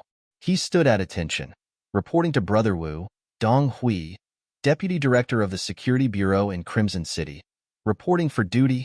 Don't be fooled by the appearance of the Security Bureau. Once they received information, they even dared to investigate. Most of the time, the way they worked was not so gentle, and it was obvious that few people could buy face from them. However, Yang Wu was definitely an exception. Anyone could do something wrong and betray, but the servants of the Yang family were an exception. They were Bugnam of Gojoseon's most trusted people, and more often than not, they could make decisions on behalf of the king. This kind of person was also not someone the Security Bureau could afford to offend. "Haha, Deputy Director Dong, I haven't seen you for a while. Well, why don't you come with me? By the way, you can dismiss these people first." Yang Wu recognized Dong Hui. No matter what, he was still a deputy director, and his rank was not low. Seeing that he had found the right person, he passed down the order, canceling the operation and taking him away. If it was someone else, they would inevitably doubt themselves when they heard this. Even if they encountered a problem, they would be scared to the point of peeing their pants on the spot. But Dong Hui believed that he had not done anything wrong to Bugnam of Gojoseon in his position, so he was not afraid. Okay, I'll go with Brother Wu. Everyone else, go back to your posts. Dong Hui did not even hesitate and decided to do as Yang Wu said. That was because he completely trusted Yang Wu's character. But others did not think so, especially the action team leaders. They were not worried about the safety of the deputy director. If there was really a problem with the deputy director, it was not something they could solve with their involvement. They were now worried that once the Spanish ships left, they would not be able to catch up with them. Therefore, a few bold team leaders couldn't help but stand up and say, "Deputy Director, those ships are about to leave." This time, Dong Hui didn't have to answer. Yang Wu gave the answer, "Don't worry, they have already been inspected by the Navy inspection team, so there won't be any problems. You can now listen to Deputy Director Dong's order and disperse." Yang Wu even knew what they were looking for. This time, Dong Hui felt relieved. Since the other party had made things so clear, he must have been prepared. Dong Hui no longer had any doubts and said to Yang Wu, "I'll have to trouble you to lead the way, Brother Wu." "It's no trouble. Come with me." Yang Wu was very satisfied with Dong Hui's performance. He was neither anxious nor impatient, nor did he have any guilty conscience, which was enough to explain a lot of problems. He turned around and walked towards the city under the protection of a group of marine soldiers. Department of Commerce. Gucci had been waiting outside for more than an hour with the two groups that Dong Hui had chosen, as well as his own team members. Seeing that it was almost time for the arrest, but Director Lu Qing had no intention of coming out, he couldn't help but feel a little anxious. After all, there was not enough evidence to prove that there was a problem with Lu Qing. If he brought people to rush into the Department of Commerce and prove that the other party was innocent, who would bear the responsibility? He was afraid that as the team leader, he would be the first to be charged and punished. However, Deputy Director Dong Hui had already given the order that if he couldn't bring Lu Qing back on time, if something happened, he wouldn't be able to bear the responsibility. After thinking about it, he finally decided to take the risk and arrest people in the Department of Commerce. In order to minimize their influence, Gucci only brought along 2 members who were good at fighting and left the rest outside. The 3 of them went straight to the Department of Commerce on the opposite side. After revealing their identities, Gucci and the other 2 walked into the building of the Department of Commerce without any obstruction. They came to the office on the 3rd floor with the sign of the Director of the Department of Foreign Liaison. Taking a deep breath, Gucci knocked on the door. When he heard the words, "Please enter," he pushed the door open and entered with his 2 team members. Gucci had already repeated the various actions after seeing Lu Qing countless times in his heart. He thought that it would be fine if the other party agreed, but if he didn't, he would have to use force to solve the problem. However, when he pushed the door open, his entire body froze. It was not for anything else, but because he saw 2 unrelated people in the office. More importantly, he couldn't afford to offend these 2 people. One of them was even his superior, the director of the Security Bureau in Chichen City, Che Chao. The other person's status was not low either. He was the director of the Department of Commerce, Chang Qianhao. It was said that this person was one of the students that Bugnam of Gojoseon valued very much. In terms of status, he was probably even higher than their director. Mas. Director, Minister Chang. Gucci was already shocked speechless by everything in front of him, not to mention the 2 team members behind him, who were trembling all over. They didn't know what was going on. However, the 3 people in the office all had smiles on their faces. There was no need to talk about Lu Qing. Because of his fat, standing there without moving gave people the impression that he was smiling. However, their director Che Chao's face was also full of smiles at this moment. "Director Che, your subordinates are not bad. Although they were a little late, they still made a move. It seems that the name of our Department of Commerce is not enough to shock people." Chang Qianhao had a smile on his face and a hint of ridicule in his voice. It sounded like he was complaining. However, Che Chao was very clear about the cause and effect, so no one knew better than him whether this was praise or derision. He also smiled and said, "It's okay. It would have been better if they could have rushed in faster." Gucci was stunned by the words of the 2 big bosses. Just when he was at a loss, Che Chao and the other 2 had already stood up. When they passed by him, Che Chao's voice was heard. Gu Qi, tell your people to leave. Do what you need to do. As for you, leave with me. Whether it was the dock or the Department of Commerce, all the arrangements were over before they started. However, this ending was just another kind of beginning. When the two sides finally gathered in front of the palace, Yang Wu, Chang Qianhao, Che Chao, and Lu Qing looked at each other and smiled. Only Dong Hui and Gu Qi were left with a confused look. Fortunately, they didn't have to wait for long. In a side hall of the palace, they saw the leader of Yang Xie, Yang Chendong. Then, the two of them understood what had happened. It turned out that Lu Qing didn't contact Garcia personally, but was ordered by Minister Chang Qianhao. Like the telescope, the bicycle, they were all taken out to gain the other party's trust. The facts also proved that Garcia did indeed believe them, which also revealed his ambition. In his greed, he actually wanted the construction blueprint of the rail car, which was enough to show how big his ambition was. What was rare was that this secret was unexpectedly found out by the security bureau on the way, which led to these things. Yang Chendong sat directly at the top of the hall. Below him stood the deputy commander of the Navy headquarters, Gao Xiong, a group of Navy officers, and a group of Army officers led by Long Song. Of course, City Lord Yu Qian was also indispensable. He was the only person who had a seat, and he was also the one closest to Yang Chendong. Even if this was because Yu Qian was already very old, in his 60s, it was enough to show that Yu Qian was important in Yang Chendong's heart. Not bad. This time the Security Bureau reacted very quickly. Director Che, your soldiers are good. Continue to work hard. Yang Chendong said in a good mood. Being praised by Yang Chendong in public, Che Chao was so happy that he couldn't close his mouth. He immediately said, "Yes, thank you, sixth young master, for your praise. We will continue to work hard." And Yang Chendong nodded, then turned his gaze to Chang Qianhao and Lu Qing. Not bad. You used a good method to lure the snake out of its hole. This is what a student should do. Chang Qianhao was not so excited. Wasn't it supposed to be a student getting the teacher's approval? Yang Chendong nodded with a smile, then his gaze fell on the group of officers. His voice suddenly became sterner. You all see it, right? Danger is everywhere. Don't think that just because we are so powerful now, no one will dare to target us. Let me tell you, there is no lack of ambitious people in this world. In their eyes, there is no right or wrong. What they want to do is right. In their eyes, there is no strong or weak. They are the strongest. With such people, if you don't work hard, you are falling behind. Sooner or later, you will be surpassed, and you may even become a prisoner. The stern voice made the faces of Gao Xiong, Long Song, and others become very ugly. However, they could not explain anything. They immediately lowered their heads and looked like they were admitting their mistakes. During this period of time, Yang Chendong had seen and heard some unpleasant things when he was inspecting the army. For example, the officers in the army were very arrogant, as if they were the number one in the world. In their eyes, they were the strongest army in the world. It was a good thing that they did not find trouble with others. No one would dare to find trouble with them. Self-confidence was a good thing, but arrogance was a bad thing.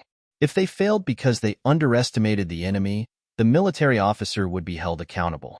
This involved how many people would die after losing the war, how many families would be separated, and how many people's happiness would be affected. Based on this point, Yang Chendong would not only punish them, but might even kill them. Based on Yang Chendong's understanding of the situation, the current Long Feng army had this kind of arrogant mentality of underestimating the enemy. They believed that they had the most powerful firearms in the world, so they thought that they were superior and did not put any opponents in their eyes. Today, Yang Chendong decided to use this opportunity to remind the officers. If there were still people who did not recognize the reality, then he did not mind punishing some of them. It was better than losing soldiers on the battlefield and dying in battle. Chapter 1362. Long Feng is strong because you have powerful firearms, the most scientific training methods, the nutritious meals that give you a good physique, and the unparalleled logistical support. But what if you lose these? If you also don't have enough to eat and carry broken weapons, how many more battles can you win? If we give you war horses, will you be able to defeat the 1st Cavalry Division? Can you? Yang Chendong's smile disappeared completely. When he looked at Long Song and Gao Xiong, his face was cold. The two lieutenant generals were the first to lower their heads. The group of major generals behind them also hurriedly lowered their heads. At this moment, no one dared to meet Yang Qindong's gaze. Lung Feng wasn't that weak. Even if they didn't have powerful firearms, normal people wouldn't be their match even if they had swords. However, they were able to do this because of the special treatment they had received. The so-called special treatment referred to the most scientific training methods and the nutritious meals they ate. Lung Feng didn't need to worry about their daily lives. They had the best guarantee, whether it was food, clothing, shelter, transportation. Even their families benefited from it. Without any worries, the results of the training were naturally very obvious. But what if they lost all of this? How much of their fighting spirit could they achieve? Lung Feng's officers probably didn't know. Under the reprimand, all the generals lowered their arrogant heads. Many of them even broke out in a cold sweat. This was the effect Yang Qindong wanted. No matter what a person did, they had to have a string in their head. Without this string, they wouldn't have any fear. Their arrogance would grow, and they would suffer a loss sooner or later. He didn't want to see Lung Feng suffer such a loss. Therefore, he had to hit them with this stick. Look, even a merchant knew how to make up for his weakness. He knew how to steal the good things in Sushin City for his own use. However, Long Feng's officers were still arrogant. They thought they were the best in the world. If this continued, it would be strange if they didn't suffer a loss on the battlefield. After venting his anger, Yang Qindong's expression looked better. When he looked at the officers, his voice was no longer as harsh.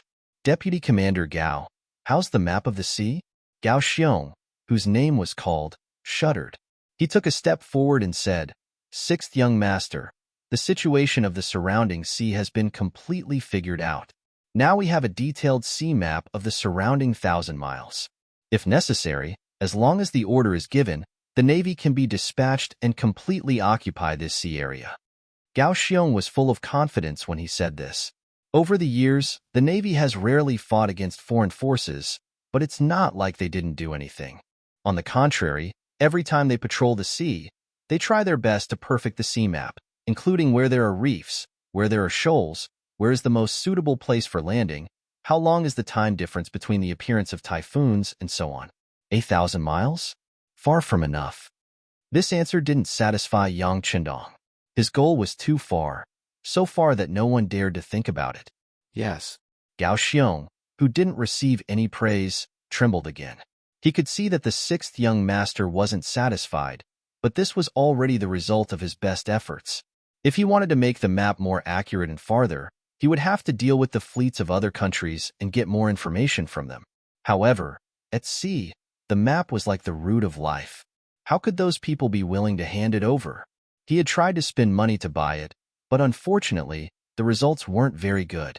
With all kinds of worries in his heart, Gao Xiong didn't know what to do to satisfy the sixth young master. However, before he could express his difficulties, Yang Qindong, who was sitting at the head of the table, had already spoken. There are some things that we can't do on our own. If we can't do it, we can ask others for help. Things that can be done with money are naturally the simplest. If it can't be done, we can use force. There are still many people in this world who cherish their lives. If the whole Yangtze was not very rich because of its rapid development, then the Navy didn't have so many worries. They controlled this part of the sea, and every time they went out to sea, they would bring in a lot of income. Especially after they listened to Yang Qindong's order and began to catch fish in the sea, their income was second only to the existence of the Ministry of Commerce. Needless to say, the Ministry of Commerce. Since ancient times, traveling merchants have been the most profitable industry. In addition, Yangtze has produced so many new things. Every time something appears, it will attract the attention of merchants from other countries. Yangtze's goods never cared about the price. It only cared about whether they could get the goods or not. As long as a merchant can get the goods, they would make a lot of money. For this reason, the days of the Ministry of Commerce were naturally very good. Every year, they would also pay a large amount of business tax to the city lord's office, allowing them to do whatever they want. In addition to them, the second in line was the Navy. Unlike the rewards the army received after winning a battle, sometimes even if they won a battle on the ground, they still wouldn't be able to get anything useful. After all, humans were still too poor right now. The sea was completely different. Every time they went out to sea, they could bring back a large number of seafood from the sea. After processing, they would be transported to various places to be sold. That was an endless amount of silver. For example, the matter of catching whales.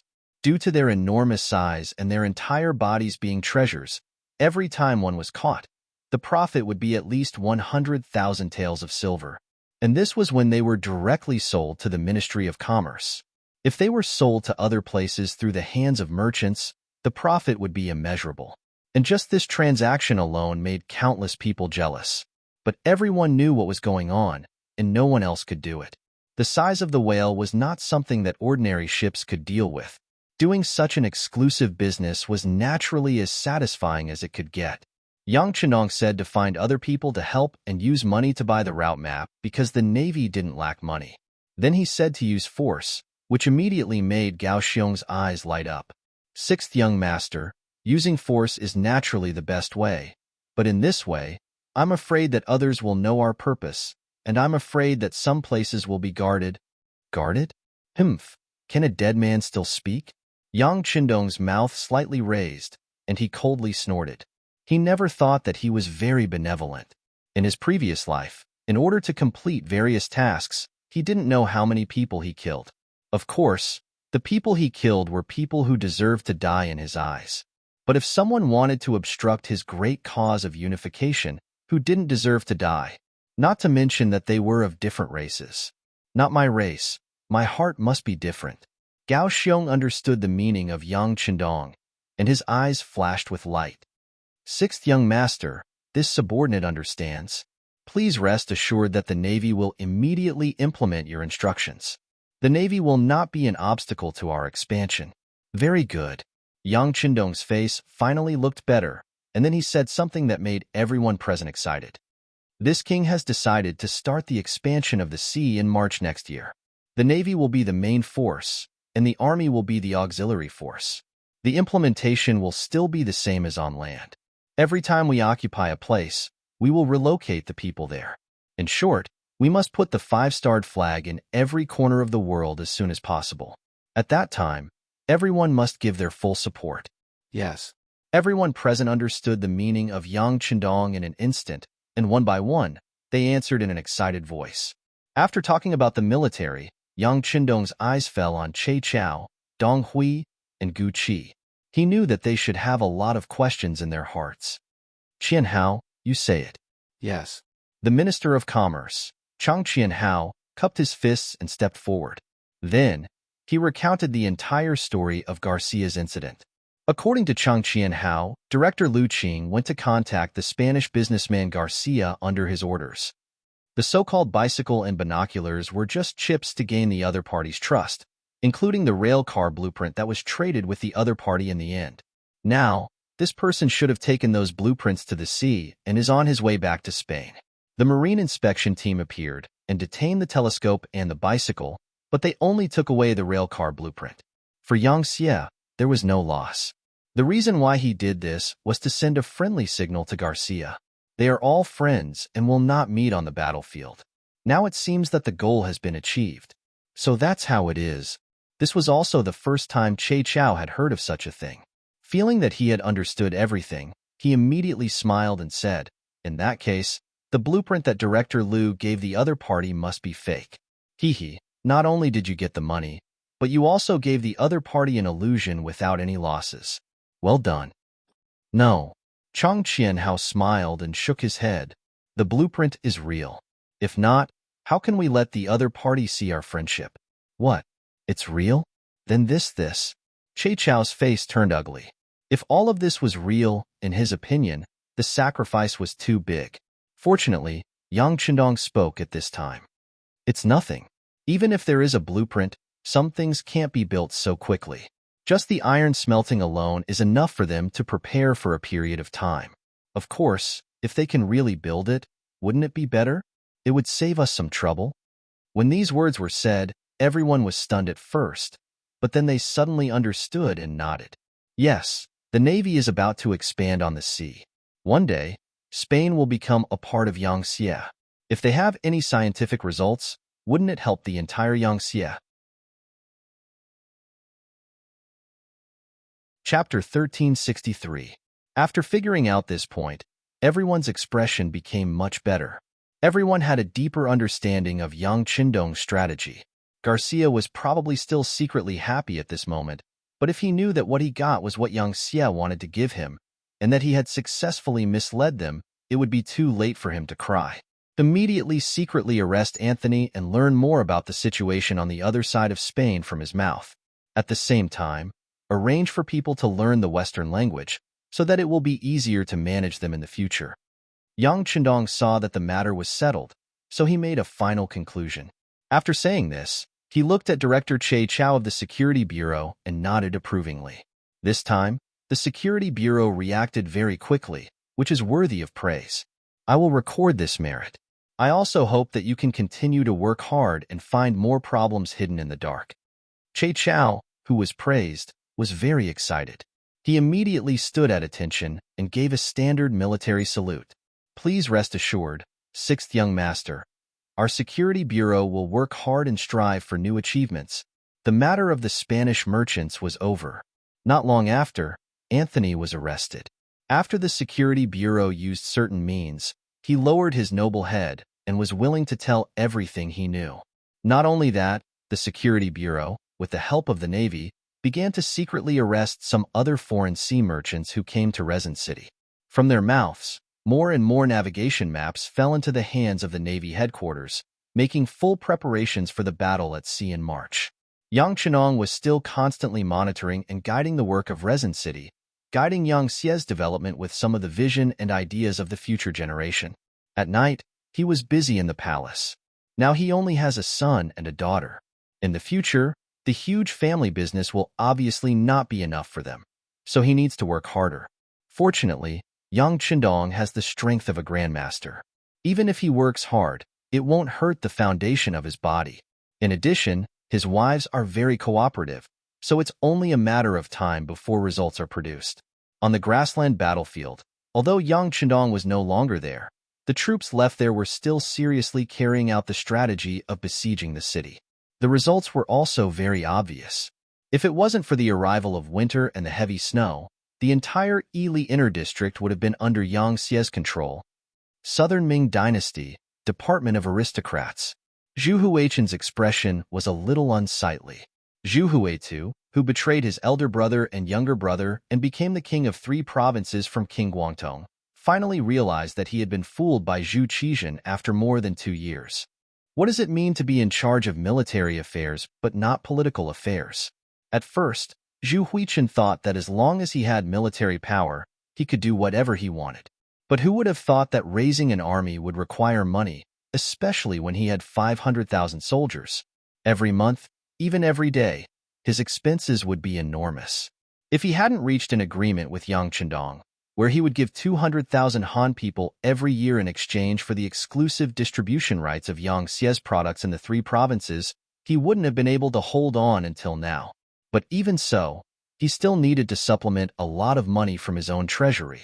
After more than 2 years, he felt that he couldn't hold on any longer.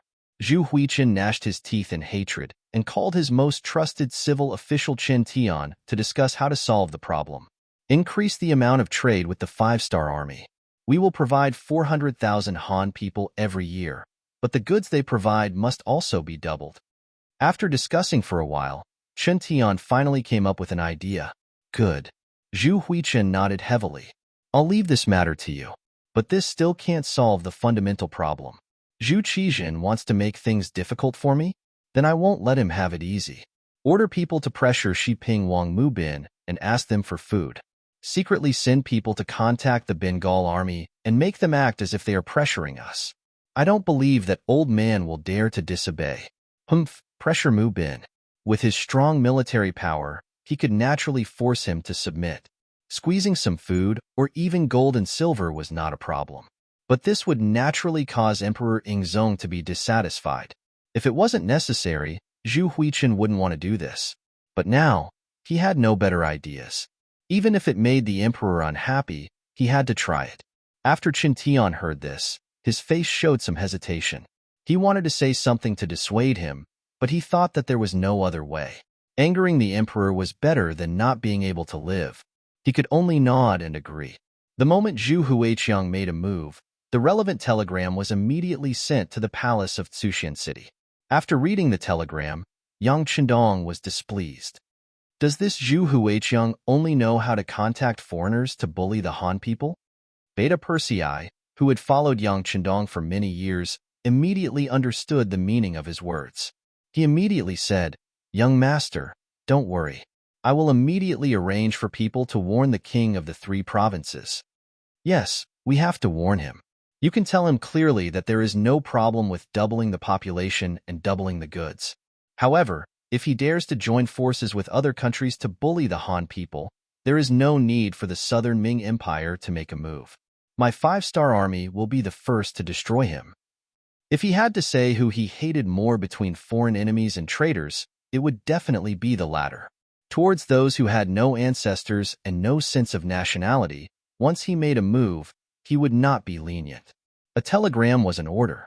Very quickly, Yang Xie's envoy received the order and went to meet the king of the 3 provinces on the same day.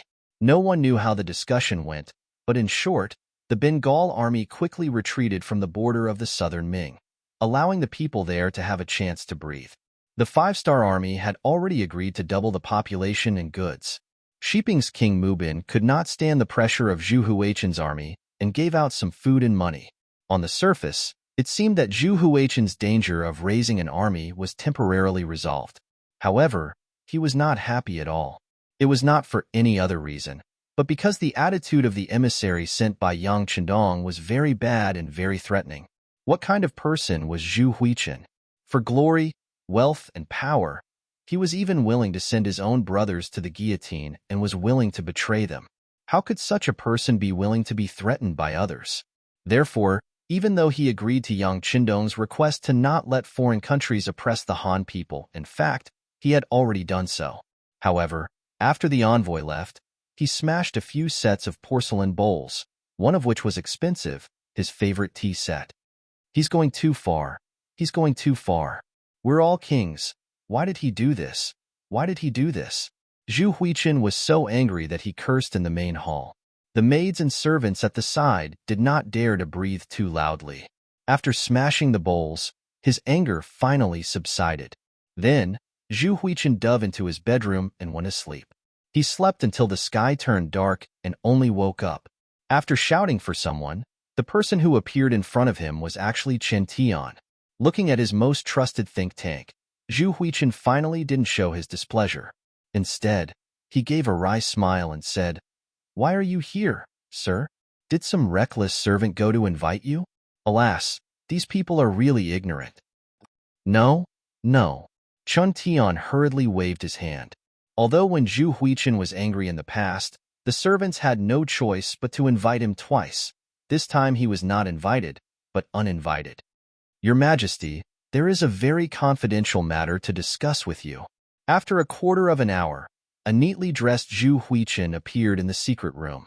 Opposite the candlelight was a very ordinary-looking man of about 30 years old. If he were to be thrown into the streets, no one would be able to recognize him the moment he turned his head. However, when such a person saw Zhu Huiqian, he did not show the slightest bit of nervousness.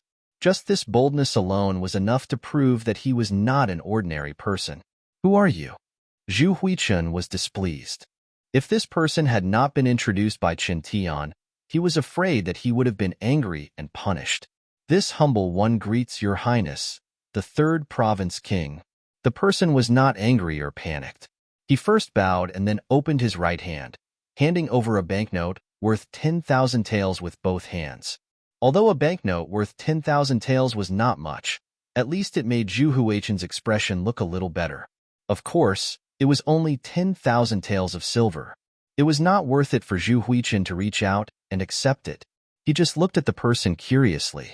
One should not accept a reward without doing anything. Before he knew the purpose of this person's visit, he would not casually accept the money. The newcomer seemed to have thought of this long ago. He just grinned and revealed a simple and honest smile. If it wasn't for his previous calm and composed performance, he would have given off the impression that he was an honest farmer. This humble one is Imogue. I am here to clear your doubts. Imogue? Clear my doubts? What doubts does this prince have? Zhu Huitu chuckled, and there was a hint of horror in his laughter. Imogue, who was not affected by Zhu Huichen's laughter, spoke up. Your Highness, you have great ambitions. It is a pity that he Shengdong and Bugnam of Gojoseon's appearance overshadowed your glory. If you want to achieve great things, you have to get rid of Yang Xie first. Now there is an opportunity in front of you. I wonder if you are willing to seize it. Zhu Huichen naturally knew what he Shengdong meant. He had just been warned by Yang Chendong and was furious. Imogue had appeared. He had to admit that he had chosen the right time. But did he really think he was stupid? Before he could figure out the other party's background, he would not say anything that was on his mind or speak the truth. Ha ha ha ha. Zhu Huichen just laughed and did not make any comments. Imogue still did not care about this. Instead, he put the banknote worth 10,000 taels of silver on the table and said, if there is an opportunity to get rid of Bugnam of Gojoseon, would you be willing to do it? Of course, before that, you don't need to do anything. If Bugnam of Gojoseon is really in trouble one day, you only need to move your fingers and hit him when he is down. Your Highness does not need to answer this humble one's question. If there is an opportunity, you can decide whether to do it or not. If there is no opportunity, you can just bide your time. This 10,000 taels of silver is my master's sincerity. At least it shows that I am not a person who likes to talk nonsense. Okay, if there is an opportunity, we will meet again.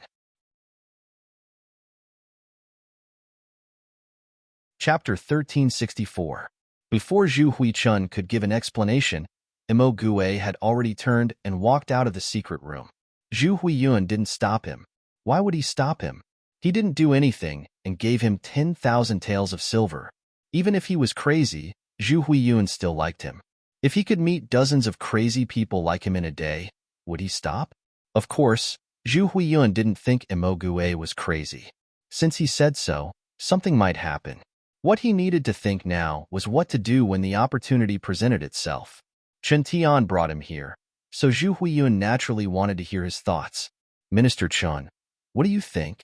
Your Highness, let's just pretend that nothing happened and do what we should do after receiving the banknotes. If it really is as this person said and such a day really comes, it won't be too late for us to plan for the long term. Otherwise, let's pretend we didn't see him. It's not a bad thing to take the money for free. No one would complain about having too much money. Although 10,000 taels of silver wasn't much of a problem for Zhu Huiyun, who had 500,000 soldiers, it was free. But after all, he had gotten it for free. Who would complain that it was too little?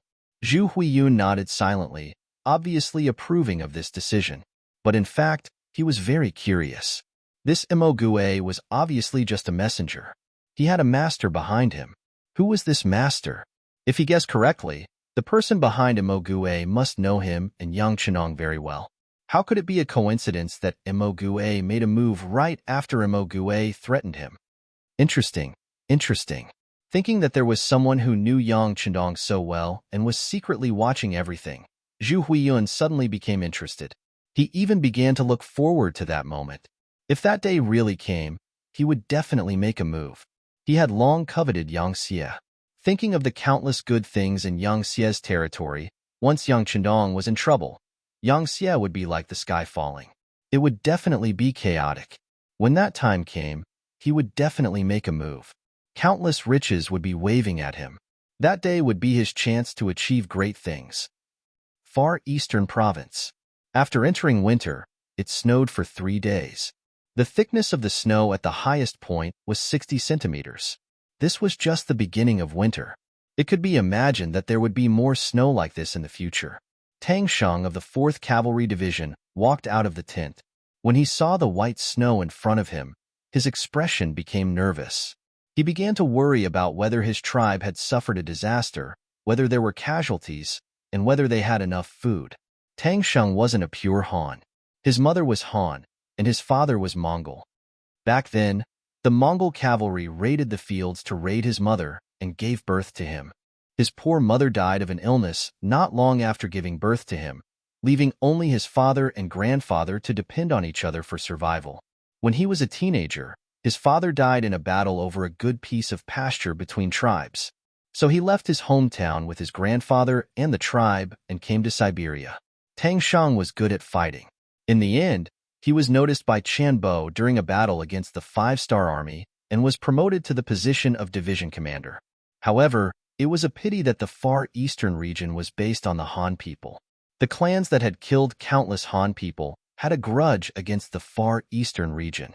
Commander Chan Bo didn't have a good impression of such people. Plus, the space in the city was limited, so it couldn't accommodate so many people. No matter how Tang Sheng tried to persuade him, he wouldn't let them in. Helplessly, he had no choice but to use his authority to find a place for them to stay in between the Far Eastern Prefecture and the West Siberian Prefecture. From time to time, he would send people to greet them and bring some food and other necessities. With the snow, the roads were blocked, and Tang Sheng began to worry. However, he had a duty and could not move without a military order. In addition, the snow had blocked the road. Even if he sent out his trusted aides, they would not be able to get results immediately. This made him feel uneasy, as if ants were crawling in his heart. Give the order to clear the snow and check the situation. If the people are in trouble, open the granaries and release food. Tang Shang gave the order to a messenger behind him. At this moment, Tang Shang was displaying the authority of a division commander. After 5 days, the snow was cleared and a batch of food was released, so the people around the 4th Cavalry Division didn't have to worry about food. However, as a division commander, Tang Sheng's face was still filled with worry. The people of the Far Eastern Province had the help of the Yuan Province Army, so normal disasters couldn't do anything to them. But what about his tribe? Would they be able to pull through? On the 6th day, a tribesman whom Tang Sheng had been looking forward to suddenly appeared outside the big tent. Tang Sheng was excited, but at the same time, his face darkened. This was because he realized that the tribesman named Herrick had tears streaming down his face when he saw him. Brother Tang, our tribe has been surrounded by Akmu.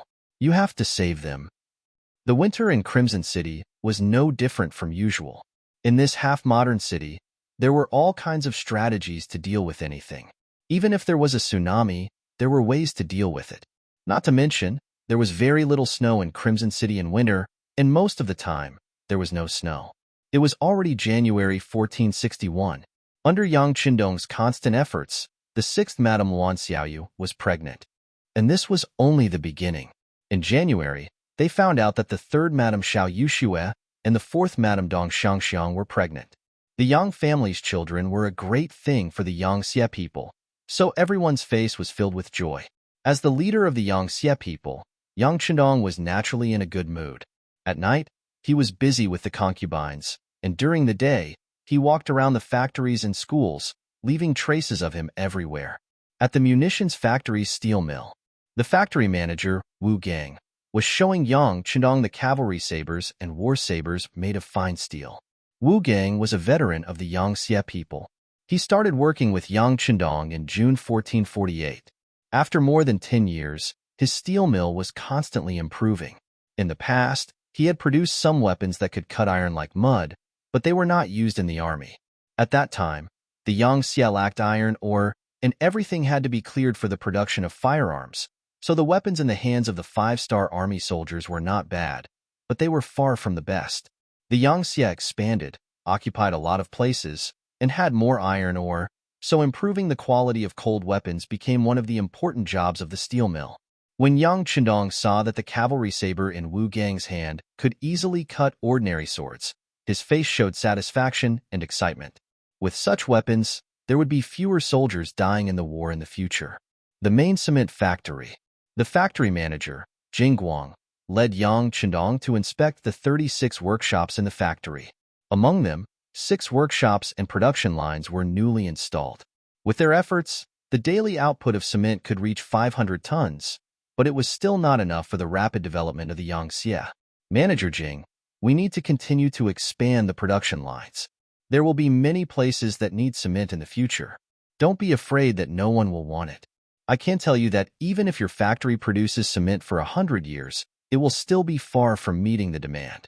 If you need any help, you can apply to the Ministry of Finance. Yang Chendong knew the use of cement.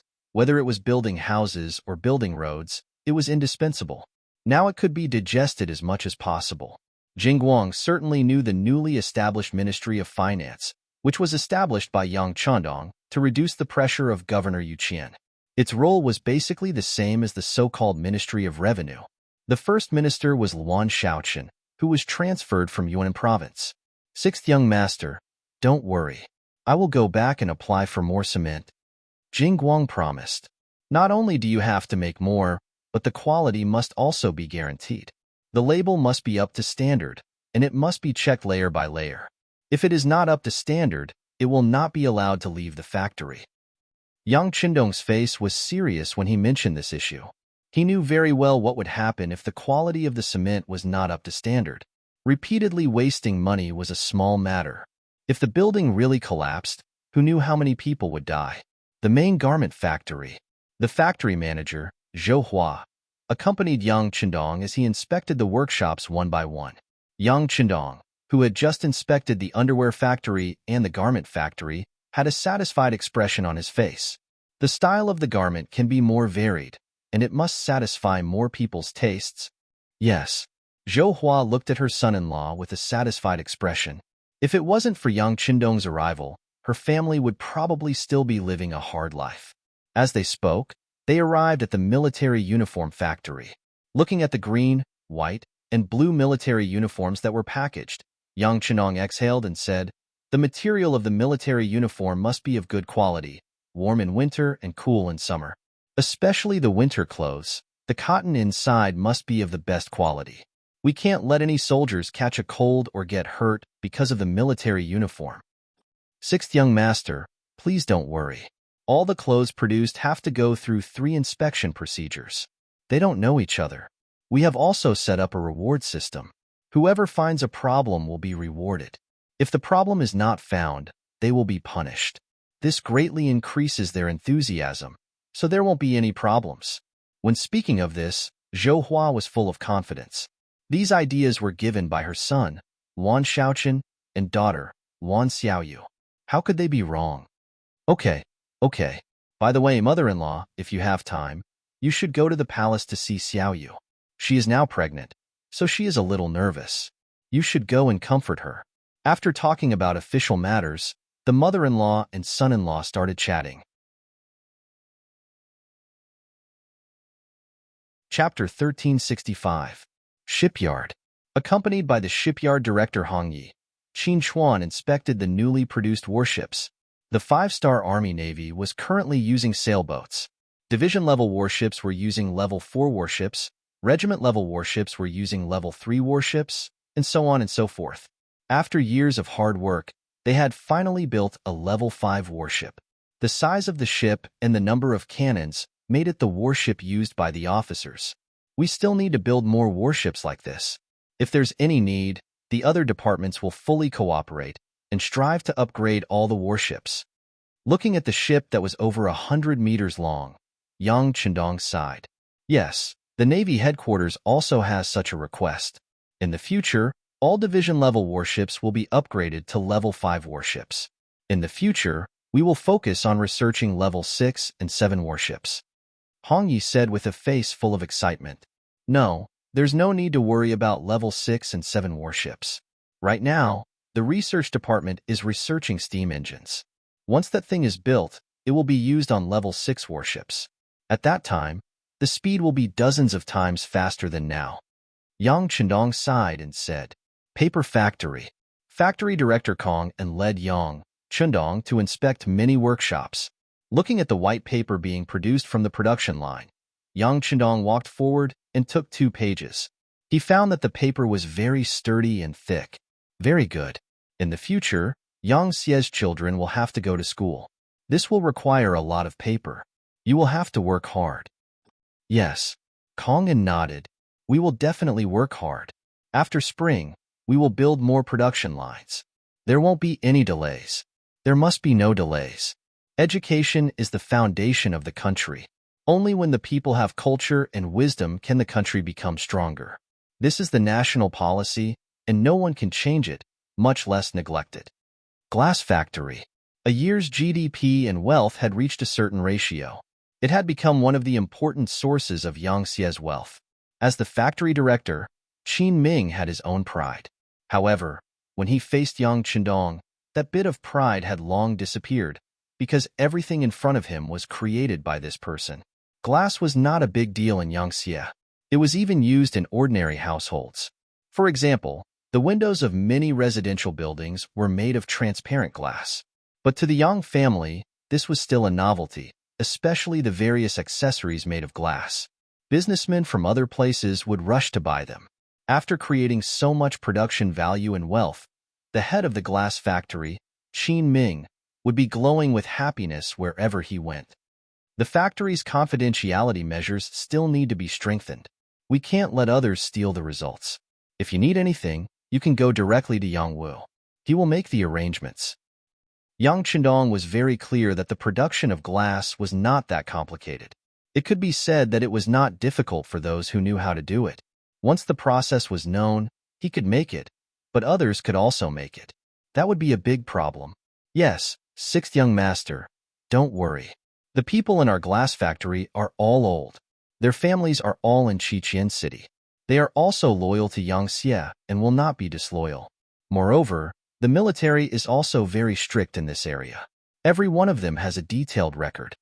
Qin Ming also knew how serious the situation would be if something went wrong, so he immediately vowed, "Good, I'm relieved when you do things." Yang Qindong patted Qin Ming's shoulder.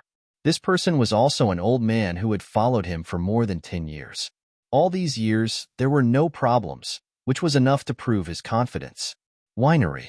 Manager Hong Shi brought in different degrees of liquor for Yang Qindong to taste. He introduced them to Yang Qindong and introduced them to him. Wine was one of the things that men loved no matter where they were. As long as they could afford it, almost everyone would want to drink it. Therefore, as long as the quality of the liquor was good, there was no need to worry about selling it. Yangxie had opened up a large amount of grain fields. In addition to the appearance of potatoes, sweet potatoes, corn, and other crops, the problem of food and clothing had been solved. Not only that, they were also constantly exporting their grain.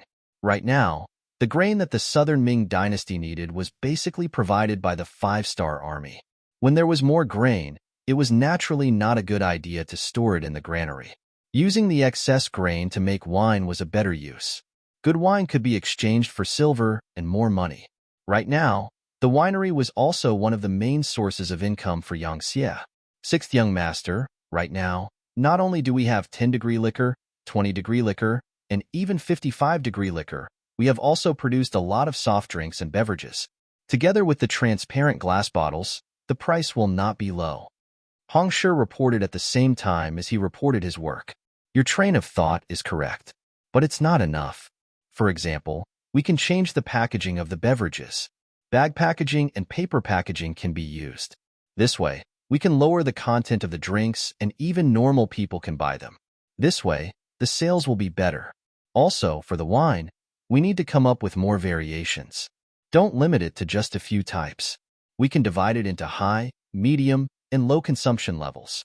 While serving the public, we can also earn more money. Yang Qindong thought about how the beverages in the future had already become a meal for normal families. Thus, he instilled his thoughts into Hong Shi's ears.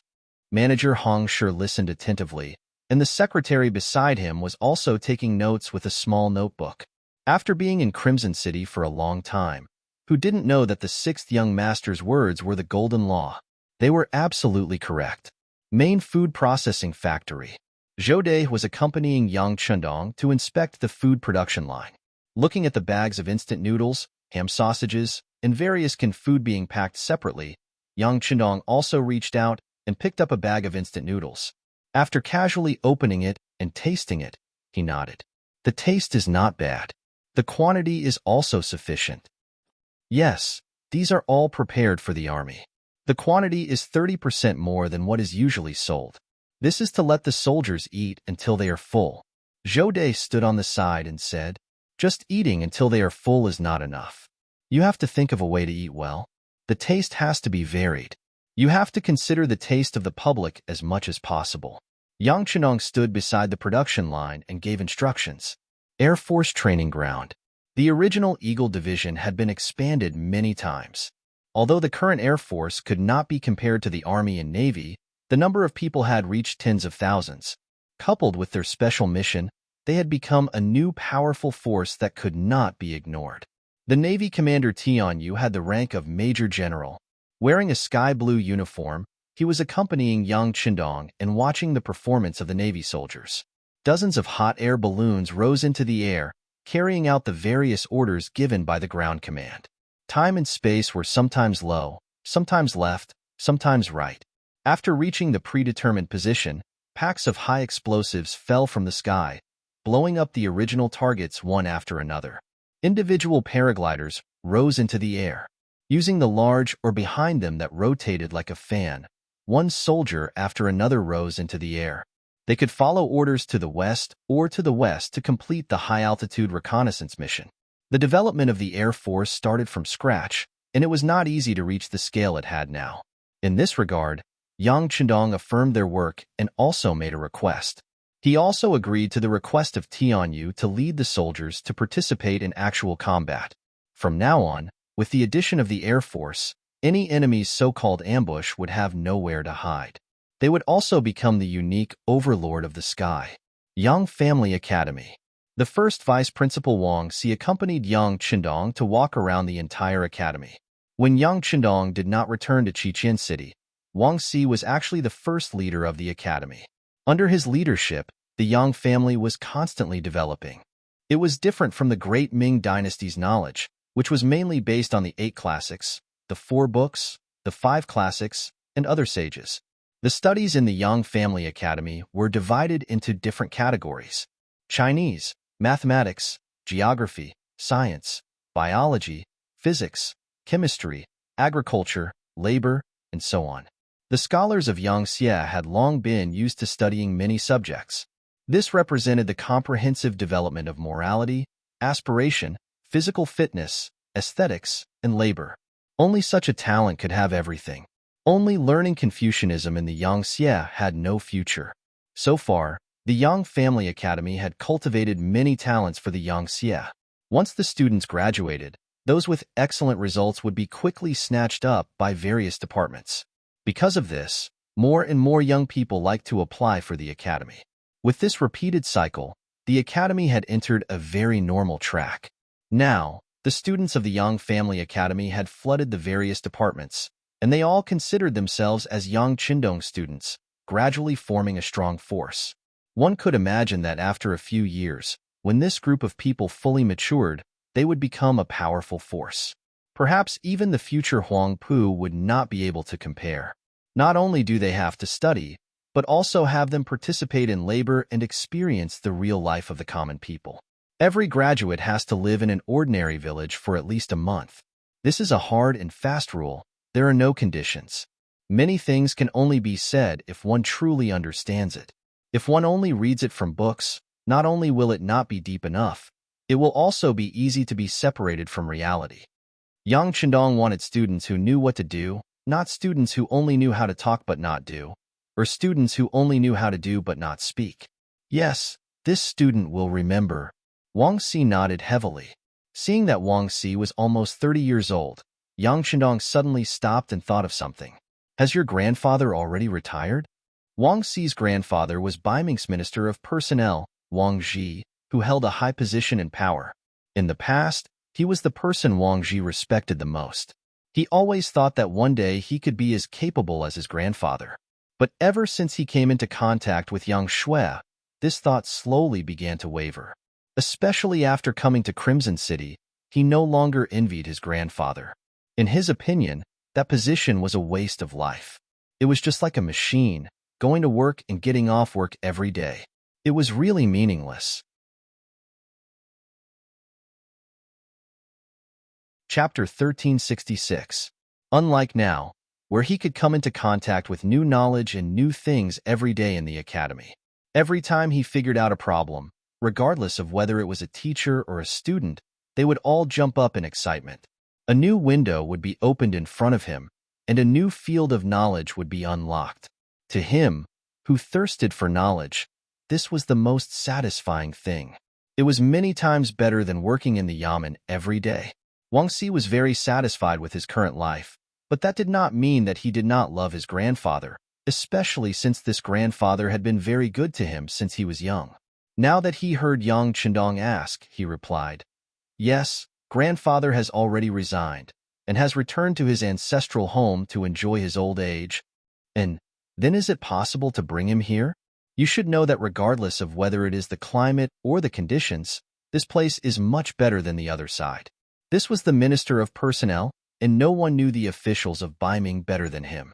If such a person was brought to his side, if he could help him, the benefits would be a lot. Of course, Yang Chendong still respected this old man very much. As for the other party, he would not force him before he agreed. Hearing Yang Chendong's suggestion, Wang Si's eyes couldn't help but flicker, but he quickly calmed down. He knew his grandfather too well. If there was something he didn't want to do, no one could force him to do it. Since he didn't know his grandfather's thoughts, he didn't make any promises. Instead, he said honestly, "Teacher, I haven't discussed this matter with my grandfather, but I will write a letter soon to ask for his opinion." "Sure, if you have any difficulties, you can also look for City Lord Yuqian and ask him to write a letter as well. After all, we were once colleagues, so we will definitely have more in common," Yang Chendong suggested with a smile, causing Wang Si to nod his head continuously.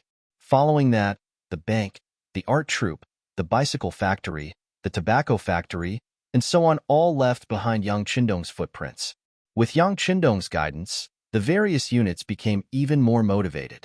After receiving encouragement and advanced guidance, the various industries in Crimson City developed a vigorous attitude towards development.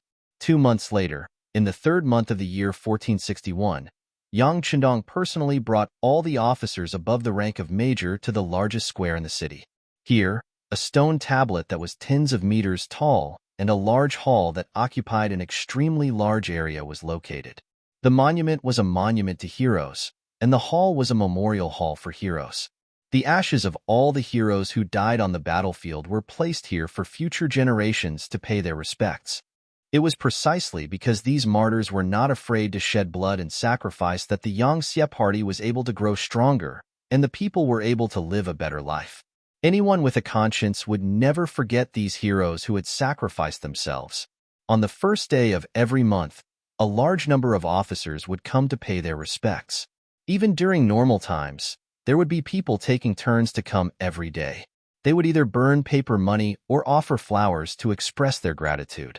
According to the plan, the Navy would set off from the port and begin their journey of expansion. Yang Chendong brought all the officers here to let them receive a re-education of their thoughts. He wanted them to understand what their mission was, and to let them know that compared to the fact that they were still alive, it was already a very fortunate thing. In order for the people of Yangxie to live a better life, they needed to open up more land and territory. During this process, they had to display the spirit of not being afraid of hardships and not being afraid of death.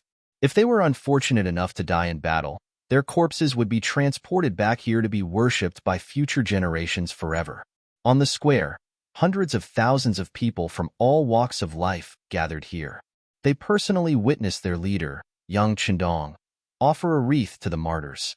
Following that, all the officers above the rank of major swore, shouting slogans that they were not afraid of death, and made all sorts of promises to the martyrs. On that day, many of the people present cried. On that day, many of the officers present had their eyes wide open. On that day, Yang Chendong knelt in front of the monument and secretly swore in his heart that the martyrs would not die in vain. Yangxie would one day unify the world. At that time, even more people would come to pay respects to them. At that time, their heroic souls would be forever remembered by future generations. A day later, all the officers above the regiment level who stayed in Qiqian City gathered in the Army Headquarters Auditorium. Yang Chendong personally taught them what the main contradiction was, what the secondary contradiction was, what the unity of thought was, what the united front was, how to build a base, how to fight a land revolution, how to mobilize the power of the people, how to do diplomatic and united front work well. 2 days later, under the personal escort of Yang Chendong, the Marines set off. Deputy Commander Gao Xiong personally led the team. Several naval divisions were ready to set off. Countless warships filled the military port, blowing their horns and raising their white sails as they set off with the wind. Yang Xie's struggle for hegemony on the sea began. 2 days later, Yang Chendong was in the palace accompanying the princess, Hu Yin. A telegram that had just been received was personally delivered to him by Beta Persei. In December, Wan Xiaoyu was pregnant. In January, Xiao Yuxue and Dong Xiangxiang were pregnant. In February, Tuaya and Su Munaer were pregnant. In March, Junko and Hu Yin were pregnant. Yang Chendong was like a hard-working little bee, constantly wandering around the harem, using his strength as a grand master to continuously sow seeds. Fortunately, the results were remarkable. Other than the second wife, Qiao Yin, who already had Lele, all the other wives were pregnant. Even Hu Yin, after having young Bo and being pregnant with her second child, was as happy as a little girl. Yang Chendong also took more time to accompany her. When the telegram appeared, Yang Chendong's expression did not change, but a trace of doubt flashed through his eyes. If it was not an important situation, Beta Persei would not dare to send the telegram at this time. But he still came, which could only prove one thing. Something had happened. He reached out and took the telegram. After casually glancing at it, he put it aside as if nothing had happened. Next, he accompanied Hu Yin to watch the new song and dance arranged by the Arts and Crafts Regiment for a while. Seeing that the other party was tired, he asked Shaoqing and other personal maids to send the madam to rest. After Hu Yan's back was out of sight, Yang Chendong turned and went to the office in the hall. As soon as he entered the large study, Yang Chendong looked at Beta Persei, who followed closely behind him, and asked, "What's going on in the far eastern region?"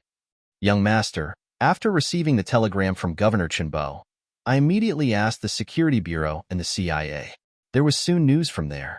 It should be that Tang Sheng, the commander of the 4th Cavalry Division of the Far Eastern Army, suddenly rebelled and joined forces with the cavalry of a Siberian Mongolian tribe, Khan Hulihan, to attack the state capital of Archon. After a bloody battle, Governor Chenbo disappeared, and now the Far Eastern region is basically in the hands of Tang Sheng." Beta Persei obviously came prepared and reported after investigating the specific situation. "Khan of Siberia? Tang Sheng rebelled?" Yang Chendong muttered. After an unknown period of time, a cold voice suddenly sounded. They are courting death." At this time, Yang Xie was so powerful that others were afraid that they would find trouble with him. How could there be people who were so blind as to find trouble with him? There was also that commander called Tang Sheng. He was in such a high position, yet he still rebelled. Yang Chendong really couldn't figure it out and was even angrier. However, there were some things that anger alone couldn't solve. What did Tiger's Mane say? Tiger's Mane's new army was in the beginning city, which was the closest to the far eastern region. If there was a problem there, they should have reacted immediately. Perhaps the army to quell the rebellion had already been sent out. Beta Persei lowered his head, his expression a little ugly. "What do you mean by this and that? I'm asking you, how many reinforcements are you going to send for the new army? Who will lead them?" Yang Chendong wished that he could give Beta Persei a kick. Why did it take so much effort to speak? Where did his usual straightforwardness and cleverness go? Beta Persei didn't dare to dodge Yang Chendong's kick, nor could he dodge it. He straightened his body and said, "Young master, regarding the matter of sending reinforcements, the officers of the new army have different opinions, so much so that Tiger's Mane can't force a decision." The so-called difference in opinions was still pleasant to hear. The truth was that everyone thought that the far eastern region was too poor and too far away, so there was no point in occupying it. Think about it.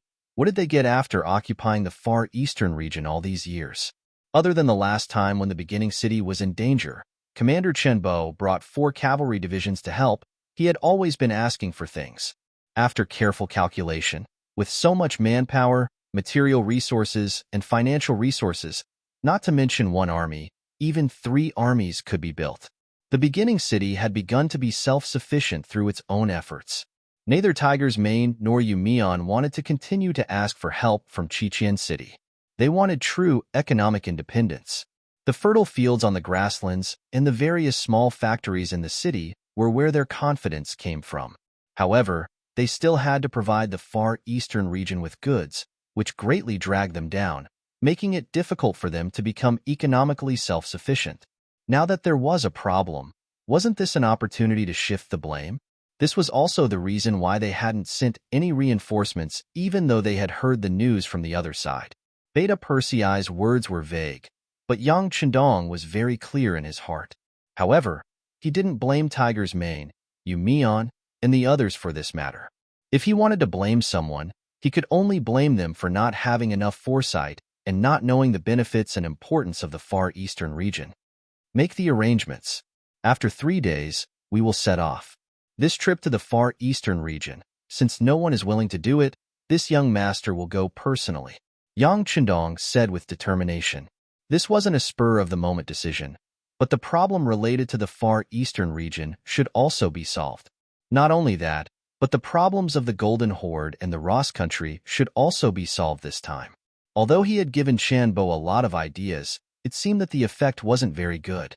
As a mission in the future, he had been to the Far East region and knew the approximate location of some of the minerals there. Once the minerals were developed, the economic returns would definitely shock Tiger's Mane and the others. He wanted to use facts to tell some people that Yang Chendong's decisions had always been very correct. Chapter 1367. Yes. Beta Persei had long since had enough of staying in Resin City. Although his wife and children were in Resin City, he was only in his early 30s. It was not the time for him to retire yet. What he should do the most was to make meritorious contributions. Where would meritorious contributions come from? Staying in Resin City was just for experience. How could it be as strong as leaving this place and opening up new territories everywhere? Beta Persei excitedly went to make arrangements. Yang Chendong sat in the chair in the study room. After thinking about how many troops and supplies he needed to bring with him, he quickly got up. Since he was going to leave, he had to talk to the madam. Over the years, they had always been apart more than together. Speaking of which, he owed them too much. No, he had already thought about it. When everything was on the right track, he would take the madam to walk around and accompany them. In the bedroom of the madam, Princess Hu Yin, Yang Chendong dismissed everyone. Even Young Bo went out to play with the maids, leaving only Yang Chendong and Hu Yin cuddling together. Hu Yin had just been found to be pregnant. It was the time for her to stay still and not move. At this moment, she was half lying in Yang Chendong's arms with a face full of happiness. "I'm sorry." After a long silence, Yang Chendong finally spoke. "Dong Shuai, are you leaving again?" After just one sentence, Hu Yan's expression changed and her body trembled. But she quickly hid all her panic. Ever since she married Yang Chendong, she knew that her man was a man who could do great things. He must not be restrained by his love life. Towards Yang Chendong, the 8 madams each had their own way of addressing him. For example, the 2nd Madam Chao Yin was used to calling him Young Master, the 5th Madam Tuoya was used to calling him War God, the 6th Madam Wan Xiaoyu liked to call him Big Brother, the 8th Madam Junko was willing to call him King, and the other madams called him Husband. Hu Yin had always called him Dong Shuai. The nickname Dong Shuai was given to Yang Chendong when he first showed his talent in Baiming. At that time, he was famous for his talent and won Hu Yan's heart. "Yes, there are some things that have to be done. It's just that I'm really worried about leaving you guys behind." Yang Chendong didn't deny it. He was really worried. This time was different from the past. 7 out of the 8 madams were pregnant. How could a father be at ease? "Don't worry, everything in the palace has been handed over to Qiaoyin. With Tai Qingyi, the head of the palace's guards, there won't be any problems. Dong Shuai, just do what you think you should do. This concubine will wait for your return in the palace." Although she was very reluctant, Hu Yin still spoke in such a magnanimous manner. This was the overall situation in the eyes of a woman. All right. Yang Chendong clearly knew that Hu Yin was comforting him. He couldn't help but use a bit of strength in his hands and hug the other party tighter. Yang Chendong was about to leave. Before he left, he quietly stayed with the madams for a while. He also called Xiaoyin and Tai Qingyi over and instructed them to absolutely ensure the safety of the palace. He also called Yang Wu over in front of the 2 of them and left an order. Without special circumstances, no one was allowed to enter the palace and disturb the madams. He believed that Yang Wu would know what to do after receiving the order. It was just 3 days, and it passed very quickly. On the morning of the 4th day, the Navy's warship was already waiting at the harbor. Yu Qian, Long Song, and the rest of the Army's higher-ups came to send them off. Mr. Yu, you have to take care of your body. Leave the small matters to the subordinates. You only need to decide on the big matters and grasp the direction. Yang Chendong held Yu Qian's hand and repeatedly reminded him. The reason why Yang Chendong was able to expand his territory outside was precisely because the headquarters had someone as big as Yu Qian to stabilize the situation. Otherwise, how could he be at ease at the front? Yes, Your Majesty, please rest assured. This subject understands. Yu Qian said with an excited expression. This time, with Yang Chendong's return, the relationship between the two of them was clearly closer than before. Both of their political ideals gradually walked together, and there was no longer any gap between them. This could be seen from the way Yu Qian addressed Yang Chendong. Yang Chendong finally left and boarded the Navy's speedboat that had just entered service. From this boat out of Crimson City, it arrived at the port of Sea City in the 3 eastern provinces. Its speed was more than 2/3 faster than before. Beginning City, Tiger's Mane, Yumian, and Yangtze closed the door once again and discussed the problem of the far eastern region. Ever since the last telegram requesting for help, there had been no news from there for a long time. They could only receive some auxiliary and unimportant news from the Security Bureau and the CIA. Fortunately, there was no news about Governor Chen Bo's arrest. Presumably, there must be a problem with the radio station in Governor Chen's hands. Otherwise, it wouldn't have taken so long to contact us. Now, it seems that we need to send someone to find him and restore contact. Yang Si was the first to speak. He was also the only one among the 3 who supported sending troops to the far eastern region.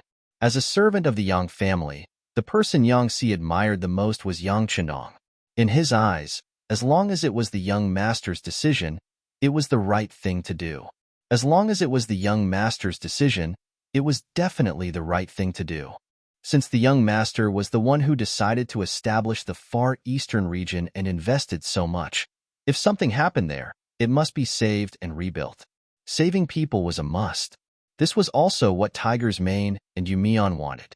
However, if it wasn't to rebuild it, the two of them had some opinions. Seeing that Yang Si proposed to send people again, Tiger's Mane sighed and said, "We will definitely send people, but how many people to send and what kind of goal we want to achieve? We still need to discuss this matter properly." That's right. It's not difficult to save Governor Chen, but if we want to establish a foothold there again, I'm afraid that we won't be able to do it with too few troops. However, considering the difficulty of transporting supplies, if we send too many troops, the logistical pressure will be great. It's really difficult. Yumian also spoke. He spoke from the perspective of a city lord and from an economic point of view. Tiger's Mane was the new army commander, so his focus was more on military matters. He was particular about using the least amount of troops to obtain the greatest benefits. Just from this point alone, there was no need to fight for the far eastern region. Yumian was the same. From an economic point of view, investment and income were not proportional, so there was no point in rebuilding the far eastern region. The two of them still had the same opinion as before, so Yang Si, who originally wanted to say something, could only shut his mouth. All right, since that's the case, I'll send a report to the young master and ask the young master to make a decision. Yang Si didn't have any intention of fighting for it. He didn't want this matter to affect his relationship with Tiger's Mane and Yumian. However, he believed that once this matter was reported to the young master, there would definitely be a result. At that time, with the young master's orders, who would dare to disobey? The telegram was sent out, but what was puzzling was that every telegram was like a stone sinking into the sea. There was no reply at all. After a few consecutive telegrams without any results, Tiger's Mane and the other 2 couldn't sit still anymore. Regardless of whether it was possible or not, they should at least send a telegram. What did they mean by not asking? Without a definite answer, Tiger's Mane and the other 2 couldn't help but feel flustered. Did this mean that the 6th young master was dissatisfied? We can't wait any longer. We have to confirm the number of troops to send out. Tiger's Mane once again called the 3 of them together and said this. It was almost April.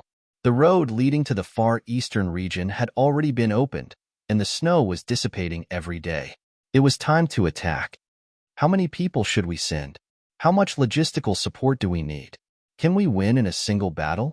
Should we bring Governor Qin and the others back, or rebuild the far eastern region? How much financial resources and population do we need? Commander Tiger, please give me an accurate number so that I can prepare. As soon as Tiger's mane opened his mouth, Yu Mion's questions were thrown out one after another, causing him to choke and his expression to become more and more unsightly. Previously, Tiger's mane and Yu Mion had the same opinion. However, now that he hadn't received Yang Chundong's order, Tiger's mane was a little uncertain. He couldn't stand the pressure and wanted to make a move. Yu Mion was a little unhappy. He threw out these questions with the intention of letting the other party wake up. As the city governor of the first city and the leader of the local area, Yu Mion wasn't wrong to say this. He always had to estimate the gains and losses. He couldn't make a decision on a whim. If that was the case, once there was a loss, it might shake the foundation of the first city and ruin the good situation. Tiger's mane stopped talking and looked at Yang Si for help. Yang Si turned a blind eye to this. He knew very well what kind of person Yu Mion was. Sometimes, he would even dare to argue with the young master over a problem. He didn't think that he could make Yu Mion retreat with just his face. That person has to be sent. Tiger's mane, who didn't get a response, pulled a long face and looked at Yu Mion. When he spoke, he was already a little weak. We have to send someone. No matter what, the far eastern region is a part of Yangxie. The brothers there are our brothers. However, what I mean is that we just have to save the people. As for the far eastern region, it's better to give it up first. When our first city is completely strong in the future, we can think of a way to station troops there. Yu Mion finally said what he meant. Yangxie had indeed developed rapidly over the years.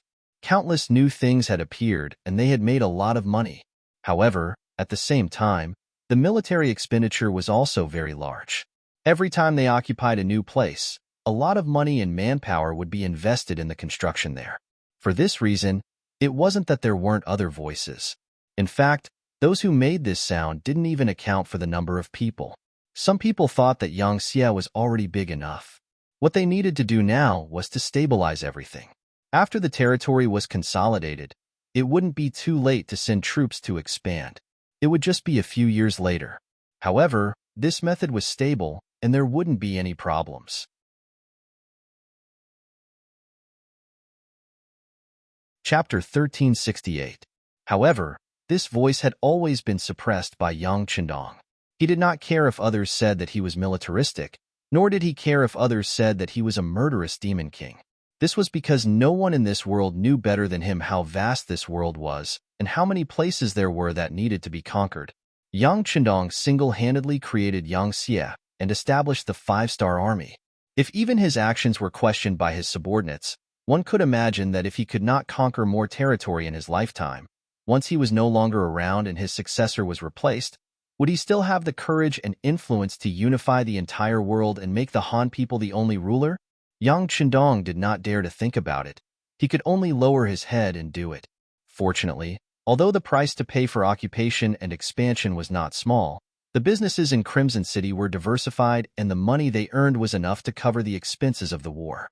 For example, provinces such as Vietnam and Laos, after being ruled for many years, had already reached a balance of income and expenditure. If they continued, they would be able to provide returns to Crimson City. Coupled with his powerful charisma and influence, no one dared to publicly criticize the expansion. Even he had to put in so much effort, so he did not dare to leave this matter to others. This was the reason why the primordial city had not sent out any reinforcements even though there was a problem in the far eastern region. After Yu Mion expressed his thoughts, Tiger's mane could only nod his head in agreement after a moment of silence. All right, then why don't we do as City Lord Yu says? Without a better suggestion, although Yu Mion's method was a little conservative, it was safe. Before Yang Chundong's telegram arrived, it would be better to do as he said. Yang Si did not say yes or no. He was like a mute the entire time, not saying a word. He also did not understand what the young master meant, but his intuition told him that the young master of the far eastern region would not give up. Otherwise, he would not have sacrificed so much over the years.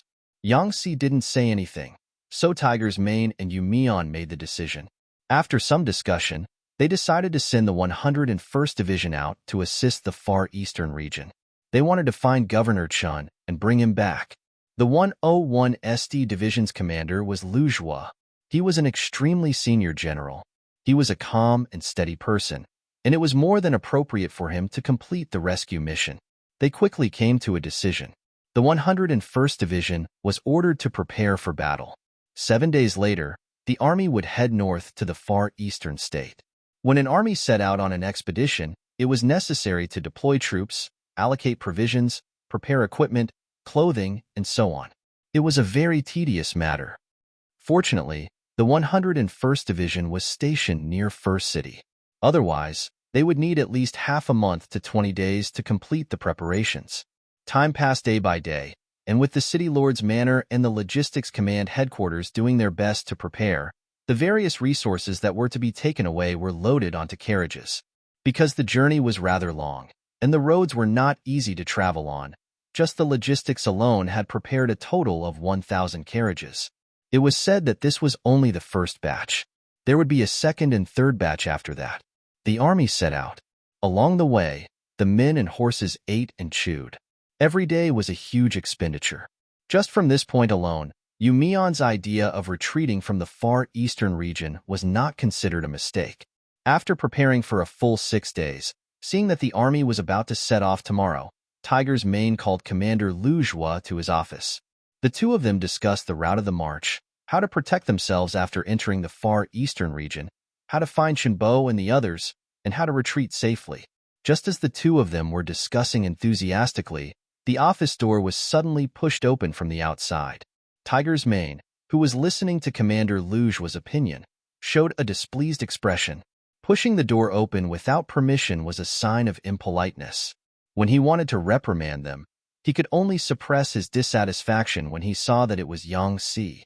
Tiger's Mane still wanted to say something, but before he could speak, Yang Si spoke first. Tiger's Mane, Commander Lu, there's no need to discuss further. The young master is here. Huh? What? Hearing that there was no need to discuss further, Tiger's Mane was stunned. When he heard that the young master was here, his mind suddenly went blank. His first thought was that he had heard wrongly. Wasn't the 6th young master in the revered city? He had already heard that 7 out of the 8 madams were pregnant. It had to be said that the young master was indeed proficient in both literature and martial arts. He was actually so powerful in this aspect. Because of this, everyone thought that the young master should be in the palace of the revered city to accompany the madams. Who would have thought that he would suddenly appear in the origin city? That's right, the young master is here. Commander Chiu V of the Vanguard Black Cavalry has already entered the city. Let's go out and welcome him. When Yang Si said this, he was also somewhat in disbelief. However, when he saw Chiu V, all his disbelief disappeared. As the commander of the 1st Battalion of the Black Cavalry, wherever he appeared often meant that the young master would appear there. This was an indisputable fact. Hearing that even Chiu V had appeared, how could Tiger's Mane not believe it? He quickly put away the map of the Far Eastern region and walked out of the office while tidying up his military uniform. At the same time, his expression was very unpleasant. At this time, the young master had arrived in the origin city. This could only mean one thing. The young master was dissatisfied with their work. As the young master's most trusted person, he felt that his face had lost all light and even felt a burning pain. With a gloomy face, Tiger's Mane did not care about discussing the war with Lu Jua. At this moment, he strode out of the army headquarters and went straight to the east gate of the origin city with Yang Si. On the way, they met Yumian, who was also worried and had an unpleasant expression. However, this time, the three of them did not even want to exchange pleasantries. They just nodded to each other and strode forward. At the east gate, the travel-worn Yang Chendong appeared in the distance with the Black Cavalry. In order to rush for time, Yang Chendong and the others stopped their horses but did not stop. Along the way, they changed their horses countless times and finally arrived at the origin city in the shortest time possible. Compared to the last time he left, Yang Chendong's face was also full of displeasure. Obviously, Tiger's Mane, Yumian, and Yang Xi's response to the problem of the Far Eastern region this time made him very dissatisfied. However, although he was dissatisfied, Yang Chendong did not intend to blame the three of them. After all, not everyone knew the importance of the Far Eastern region like he did. Even in the future, the Far Eastern region accounted for more than a quarter of the entire country. It was not an exaggeration to say that once it was occupied and stabilized, it would not be far from unifying the entire Russia. Of course, the current Russia could not even be called a country. It was still living a difficult life under the oppression of the descendants of the Mongolian cavalry. At the East Gate, Tiger's Mane and the other higher-ups of the origin city stood there. As soon as they saw Yang Chendong appear on the white dragon, the people led by Tiger's Mane knelt on the ground with a plop and pleaded guilty. "Let's talk about it after we enter the city." Yang Chendong only looked around before he rode on his horse. This time, he did not dismount from his horse and exchange greetings with everyone, which already showed his dissatisfaction. He could not blame these people, but it was necessary to give them some face. Otherwise, if he encountered such a thing in the future, he did not know what would happen. Tiger's Mane and the others followed behind Yang Chendong with a nervous heart and arrived at the palace courtyard of the origin city. When the high-ranking and middle-ranking people were rejected outside the palace and only Tiger's Mane and the other two were left, they once again knelt on the ground with a plop. Beta Persei had already found a chair for Yang Chendong to sit down and then stood aside. This time, Beta Persei was also very angry. The young master had requested the development of the Far Eastern region. He had also invested a lot of manpower and material resources and stationed an army there. When something happened there, the origin city was the closest. They should have sent reinforcements as soon as possible. Why did it take so long? No matter what reason they had, it was clear that they did not believe in the young master. Based on this point, Beta Persei had no intention of pleading for Tiger's Mane and the others. As the one who had followed Yang Chendong for the longest time, Beta Persei knew better than anyone else how powerful the sixth master was. Although his mind was also full of doubts about some things, it was undeniable that the young master's strength had completely conquered him. Even if the young master brought him and the two of them to rush into the great Ming palace, he would not be full of doubts like others. Instead, he would carry out his orders without blinking. Beta Persei's ability to execute and obey orders was something that Yang Chendong admired very much. Moreover, this person was also smart. He knew what could be said and what could not be asked. This was the main reason why Yang Chendong was willing to keep him by his side. Yang Chendong had no intention of letting the three of them get up. He sat there and listened to their reports.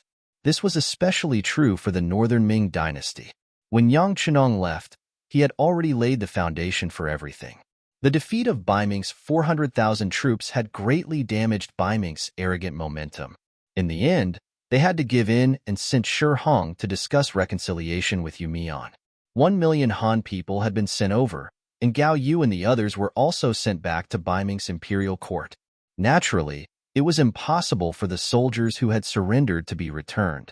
With people and a sufficient population, many things would be easier to do. The land around the origin city was once again reclaimed in large amounts. A large number of potatoes and corn were planted. It could be imagined that the origin city would be self-sufficient in terms of food in the future. His Majesty personally reported the matter, but there was no joy on his face. All of this was arranged by Yang Chendong before he left. He was just carrying out his orders and did not deserve any credit. Yumian had just closed his mouth after reporting when Tiger's Mane, who could not wait any longer, had already opened his mouth. "Young master, I'm guilty. Please punish me." About the Far East. Well, you don't have to worry about the problems in the Far East. The new army group will take good care of the origin city and be the logistics officers of the new army and the new 5 armies. Yang Chendong simply waved his hand.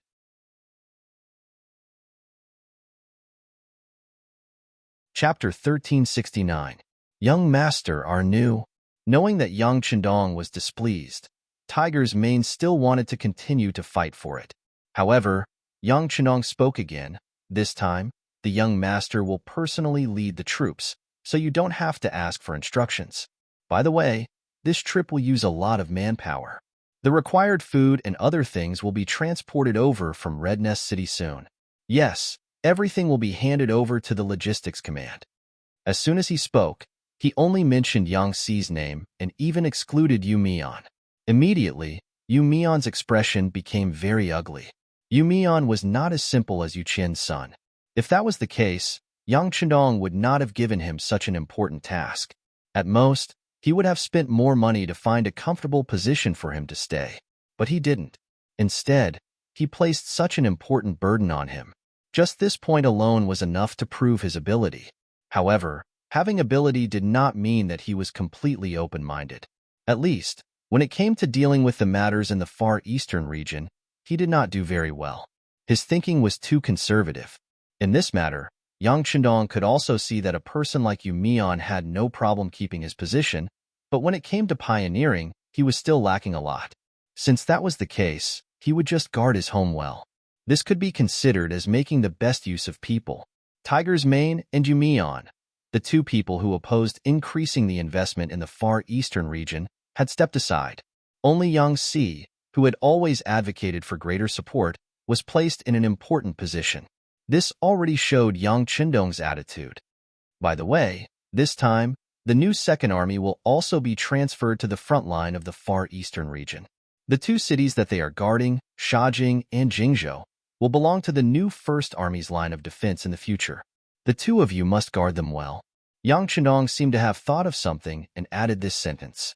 After that, he turned around and left. They had not rested along the way, so they had to have a good sleep first. After Yang Chendong left, Yang Xi also had a lot of things to do and went to the logistics command to make arrangements. Only Tiger's Mane and Yu Mian were left behind. Needless to say, Tiger's Mane's performance this time had disappointed the young master. He regretted it 1,000 times. If he knew that the young master valued the Far Eastern region so much, he would not care whether the effort and the reward was proportional. He would have ordered the troops to send support long ago. Now, not only himself, even the new Second Army's army, this time, even the new Second Army was thrown to the side. This made him feel very uncomfortable. However, Yu Mian, he did not have to admit. After all, we mains. He's mains not. He's unconvinced to the young masters. He, to the tiger and to the mane, he and mane. The Far Eastern region is too far away from us, and it's too barren. The more support we send there, the greater the losses will be. I'll talk to the sixth young master about this matter now. I want to dissuade him. As he spoke, Yu Mian strode in the direction Yang Chendong left. Tiger's Mane shuddered and followed closely. He also wanted to see if Yu Mian could persuade the young master. If that was the case, it would at least prove that their decision this time was not wrong. Yang Chendong had just returned to the palace of the first city to wash his face. Just as he was about to go to the bedroom to have a comfortable sleep, Beta Persei came to report that Yu Mian wanted to see him. No, the young master is tired. Yang Chendong waved his hand. Of course, he knew what Yu Mian was going to say. He really did not want to argue with him now. It was not scary for a person to make a mistake. What was scary was not realizing one's mistake at all. However, seeing that his father was Yu Qian, he did not have the intention to argue with him. Young master, you'd better meet him. Governor Yu is kneeling outside the door. He said that if you don't meet him, he will kneel there until he dies. Beta Persei scratched his head and said with a headache, "This Yu Mian is really pedantic." After Yang Chendong heard this, he knew that he would not be able to sleep. He knew that the imperial censors of the great Ming dynasty were very powerful. Some of them were not even afraid of death in order to help the emperor. On the contrary, some people were proud of it. Even if the emperor ordered them to be killed, they were still excited that they could be written in the history books. Yang Chendong could not understand this at all. If this was not lunacy, then what was? However, he had not experienced it in all these years, so he thought that it was just a legend. Now, there was finally one. Sigh. After a sigh, Yang Chendong knew that he had to meet this person. Let him in. Yang Chendong had no choice but to tidy up his clothes and said helplessly, "Young master, Tiger Man is also kneeling outside. Look." Beta Persei reminded carefully, "Come in, come in." One was to raise, two was also to let go. Yang Chendong decided to meet them and see what they had to say. Beta Persei walked out after receiving the order. After a while, Yu Mian and Tiger Man walked into the hall. When they saw Yang Chendong, they knelt together. There's no need to kneel. If you have something to say, just stand up. Yang Chendong kindly dissuaded them. No, this time I must speak while kneeling. Yu Mian was like a stubborn donkey that would not turn back until it hit a wall. He raised his head and straightened his neck. Okay. If you want to kneel, then kneel. Yang Chendong looked at Yu Mian, who looked like he would die if he did not kneel. He was too lazy to care. As long as the other party was happy, he could do whatever he wanted. Finally, he could kneel on the ground. Yu Mian looked quite happy. He first straightened his body and then said, King, it was my idea not to send troops to support the Far Eastern region. It has nothing to do with Commander Tiger. This subject believes that the Far Eastern province is too far away. Moreover, half of the year is cold. There is no future for development in such a cold place. It is not worth investing too much in that place. Now that you have decided on the grasslands, you said that there are many mines near the beginning city. Now, what we need to do is to stabilize the situation here, appease the people here, and open up grain fields and mines. We will win step by step. When we are strong enough, it will not be too late to think of a way to go north. King, it has always been a taboo for military personnel to go on an expedition.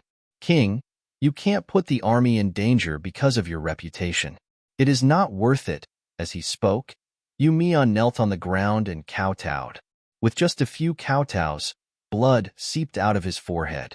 If not for Tiger's mane, who was at the side, who reacted quickly, the consequences would have been even more serious. This scene opened Yang Chendong's eyes. In the past, he had seen in some history books that some upright officials had done all sorts of courting death in order to make the emperor accept them. However, that was only limited to written records. In this life, he had become Bugnam of Gojoseon, but none of his subordinates had done so. He had attributed everything to his own wisdom. Because he was wise, his subordinates would not oppose his ideas. But now, Yu Mian's actions had let him know that even if he thought that something was right, others would not necessarily think that way. He sighed in his heart. Do you think that what is right must be right? Of course, Yang Chendong would not say such words out loud. It would hurt the hearts of his subjects, and it was not something a ruler would do. What he wanted to do now was not to reprimand, but to reason. Using reason to convince the other party was using virtue to convince them. Ahem, Yu Mian, you said that the Far Eastern Prefecture is a bitter and cold place. Then let me ask you, wasn't the beginning city a bitter and cold place in the past? When we first invested in building the city here, who would have thought that this place would have such a day? Since the beginning city can create miracles, why can't the Far Eastern Prefecture? It's different. Yu Mian raised his head and said rather firmly, after all, the beginning city is only at the edge of the grassland. Whether it is by land or by water, it can be considered convenient. Moreover, this place has an extremely important military role. It is worth investing a little more here. Then who can say that the Far Eastern Prefecture has no important military geographical role? Who knows if the Far Eastern Prefecture will be as prosperous as the beginning city one day, or even surpass this place? Yang Chendong, who was familiar with the history of the future, knew very well that what he said was correct because the later generations had used their actions to prove all of this. Yu Mian did not know about this. He just thought that Yang Chendong did all of this for the sake of his reputation. In his opinion, Bugnam of Gojoseon already knew that investing so much manpower and material resources in the Far Eastern Prefecture was a losing deal. It was just that he cared about his reputation and could not admit it. Now, he still had to continue to invest more manpower and financial resources in the Far Eastern Prefecture. This was simply going further and further down the wrong path. As a person who was put in an important position and was also a person who had received kindness, Yu Mian had to stand up and speak properly.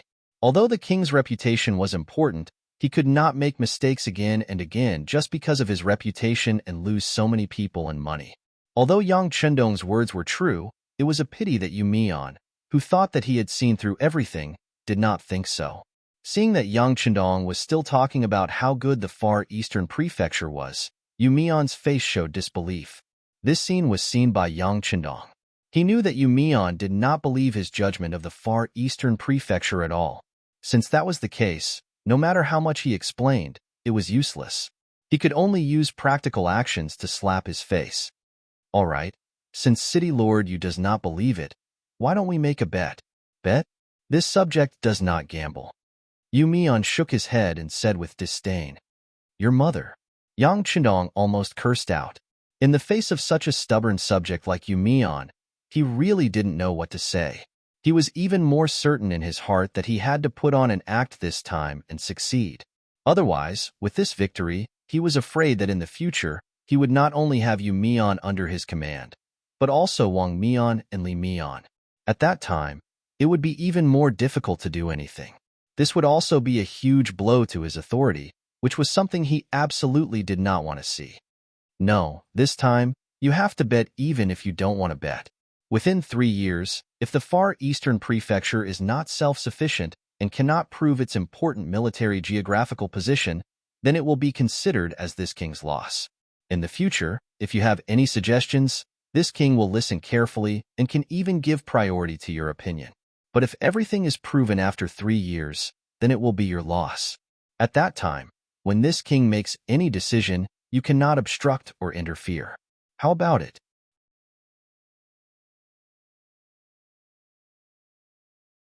Chapter 1370. Yu Mian's problem had to be solved. Otherwise, there would be endless trouble in the future. Think about it. This time, even Tiger's mane was persuaded by the other party. Yu Mian himself did not know what would happen next time. It was only a 3-year time limit. It could be said that Yang Chendong was going all out this time. At least, that was what Yu Mian thought. It was only 3 years. So what if Bugnam of Gojoseon caused trouble for 3 years? Once he failed, there would not be such a rash thing in the future. It was worth it no matter how one looked at it. As for whether the 6th young master would win or not, Yu Mian did not consider it. He was involved in every bit of the construction process of the first city. There was no need to mention how many difficulties there were. This was because the first city was not too far away from Liaodong and Baiming's capital, so he could get help for everything he needed. Of course, the Far Eastern region would also receive the support of Chichen City. With Bugnam of Gojoseon around, perhaps they would receive more resources. However, so what? After all, it was too far away. Could it really be like the first city? At least, Yu Mian did not believe it. No matter how one looked at it, this matter was worth a gamble. In the end, Yu Mian raised his head. Okay, I'll bet. After Yu Mian agreed to the bet, he could no longer interfere with Yang Chendong's every move. He finally relaxed, and the first thing he did was to sleep. No matter what he wanted to do, he had to have a good body first. This was a prerequisite. Just as Yang Chendong was about to fall asleep, news of his bet with Yu Mian had also spread. This was naturally Yu Mian's idea. He was afraid that Yang Chendong would go back on his word. He wanted to make this matter a reality. Yang Chendong did not know about this.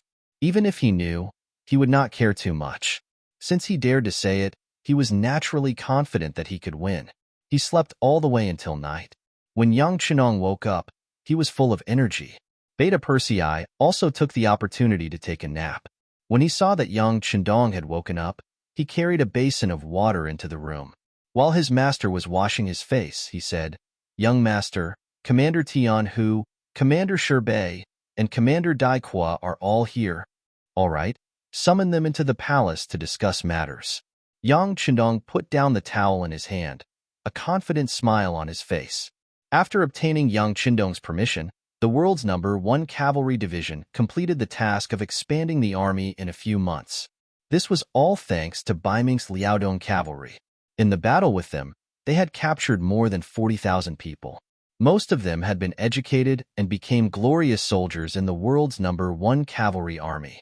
After the expansion, the world's number 1 cavalry army's combat strength had also increased exponentially. With more than 40,000 soldiers, they would not be afraid even if they faced enemies several times their number. Needless to say, they were already humiliated by the fake surrender. They were eager to change themselves through a big battle.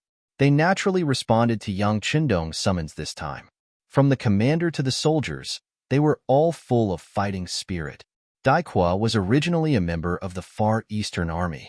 This time, he was transferred by Yang Qindong. He wanted to take advantage of the other party's familiarity with the situation to enter the Far Eastern region. With the help of this division, they would be able to achieve twice the result with half the effort. When the three saw Yang Qindong in the main hall, they all excitedly saluted. Just from their appearance, they should have made sufficient preparations. Very good. Looking at your appearance, this king has an idea in his heart. Looking at the three, Yang Qindong also smiled. This was a confident smile. Presumably, you already know about the matter. Tang Xingjuan's change has caused the situation in the Far Eastern region to be unclear. It has also successfully provoked the anger of our five-star army. This time, this king will personally go and let those who betrayed and dared to be our enemies know the consequences of angering our five-star army. How about it? Do the three of you have the confidence to enter the Far Eastern region and show the might of our five-star army? Yes. The three answered in unison. Their faces were filled with excitement before the big battle. Haha, good. Let's discuss the matter of sending troops. While Yang Qindong was laughing, Beta Persei had already commanded several black cavalry to carry the map of the Far Eastern region. That night, everyone discussed until late into the night before dispersing. With the provisions prepared by the new army group for the 101st Division, Yang Qindong only rested in the first city for 2 days. Then, he personally led the 2,000 Black Cavalry, a regiment under Division Commander Daikwa, and the 1st Division of the 1st Heaven Cavalry Army to the north as the vanguard. Bei would lead the other 4 divisions of the 1st Heaven Cavalry Army, the other 4 regiments under Daikwa, and the new 2nd Army to wait for the arrival of the supplies from Resin City. This time, Yang Qindong obviously put in a lot of capital. It was said that there were dozens of large ships and 2,000 carriages of supplies transported from Resin City alone. Besides, Yang Qindong also went straight to the north after leaving the first city.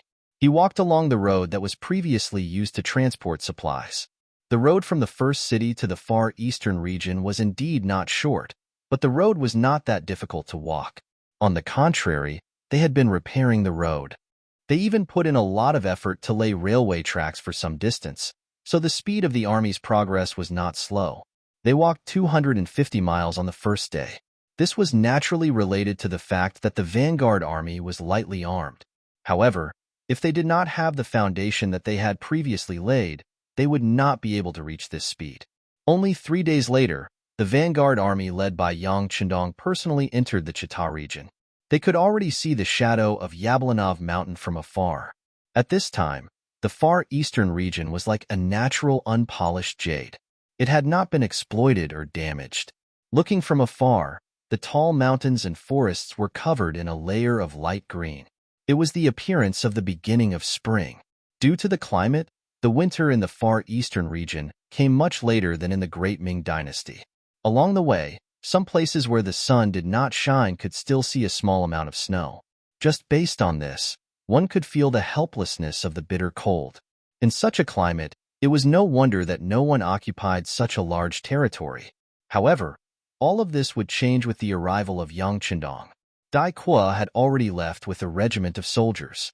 As the vanguard of the vanguard, he had to find Commander Qin Bo in the fastest way possible.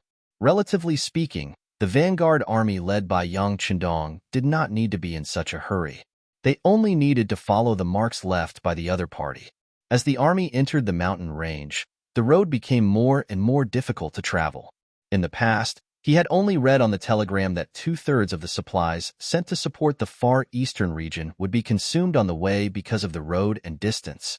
Yang Qindong did not believe it, but after personally making a trip, he had a deeper understanding of this. He also finally knew why Yu Mian would take such a big risk to stop him from supporting the Far Eastern region. Is the road difficult? Full of difficulties? Yang Qindong snorted. He liked challenges.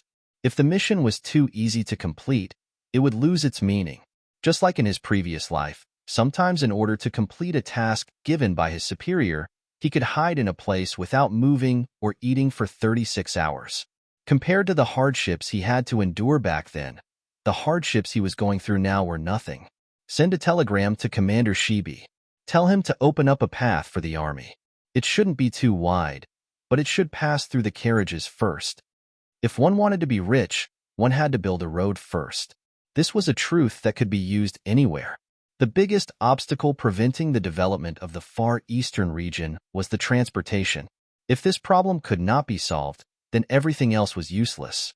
After talking about the path, the vanguard army continued forward. After passing Yablanov Mountain, they saw the Stanov Mountain range. After a few days, they saw the Arden River. At this point, the scouts in the vanguard finally sent news that they had seen signs of human habitation. Beside the Arden River, the water plants had already developed from light green to dark green. It was also close to the water source. This kind of place was often the favored environment of herders. It was reasonable to see humans in this kind of place. There weren't many people on the other side, at most 100 or so. When Yang Chendong led the vanguard to the riverside, the originally busy herdsmen panicked. The screams of women, the cries of children, and some young men had already rushed out of the tents with daggers in their hands, standing together at the outermost circle. Herders had their own rules. Once they encountered an unknown situation, the young men in the tribe would habitually protect the elderly, women, and children in the middle. This way, they could better protect the tribe in battle. Under normal circumstances, even if these young men were all killed, the elderly, women, and children would not be in any danger. They would only become the slaves of another tribe. It was the same everywhere. If one wanted to survive, they would always need a large number of people. Sometimes, the result of leading two tribes directly to war was just to snatch the population.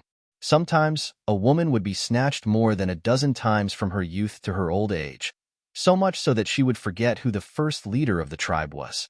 The sudden appearance of the 5-star army, each riding a tall horse and holding a sharp saber in their hands, caused the young men of this small tribe to show fear and powerlessness. When one side's strength was thousands of times stronger than the other side, there was no need to fight this war. This also caused them to feel despair. "Army, stop advancing," Beta Persei shouted after receiving the order. As soon as his loud voice came out, the cavalry warriors of the 1st Division of the World's Cavalry Army all stopped. You're tuning in to the Warrior Lore YouTube channel. Don't forget to subscribe and join us on this journey to catch the most captivating stories.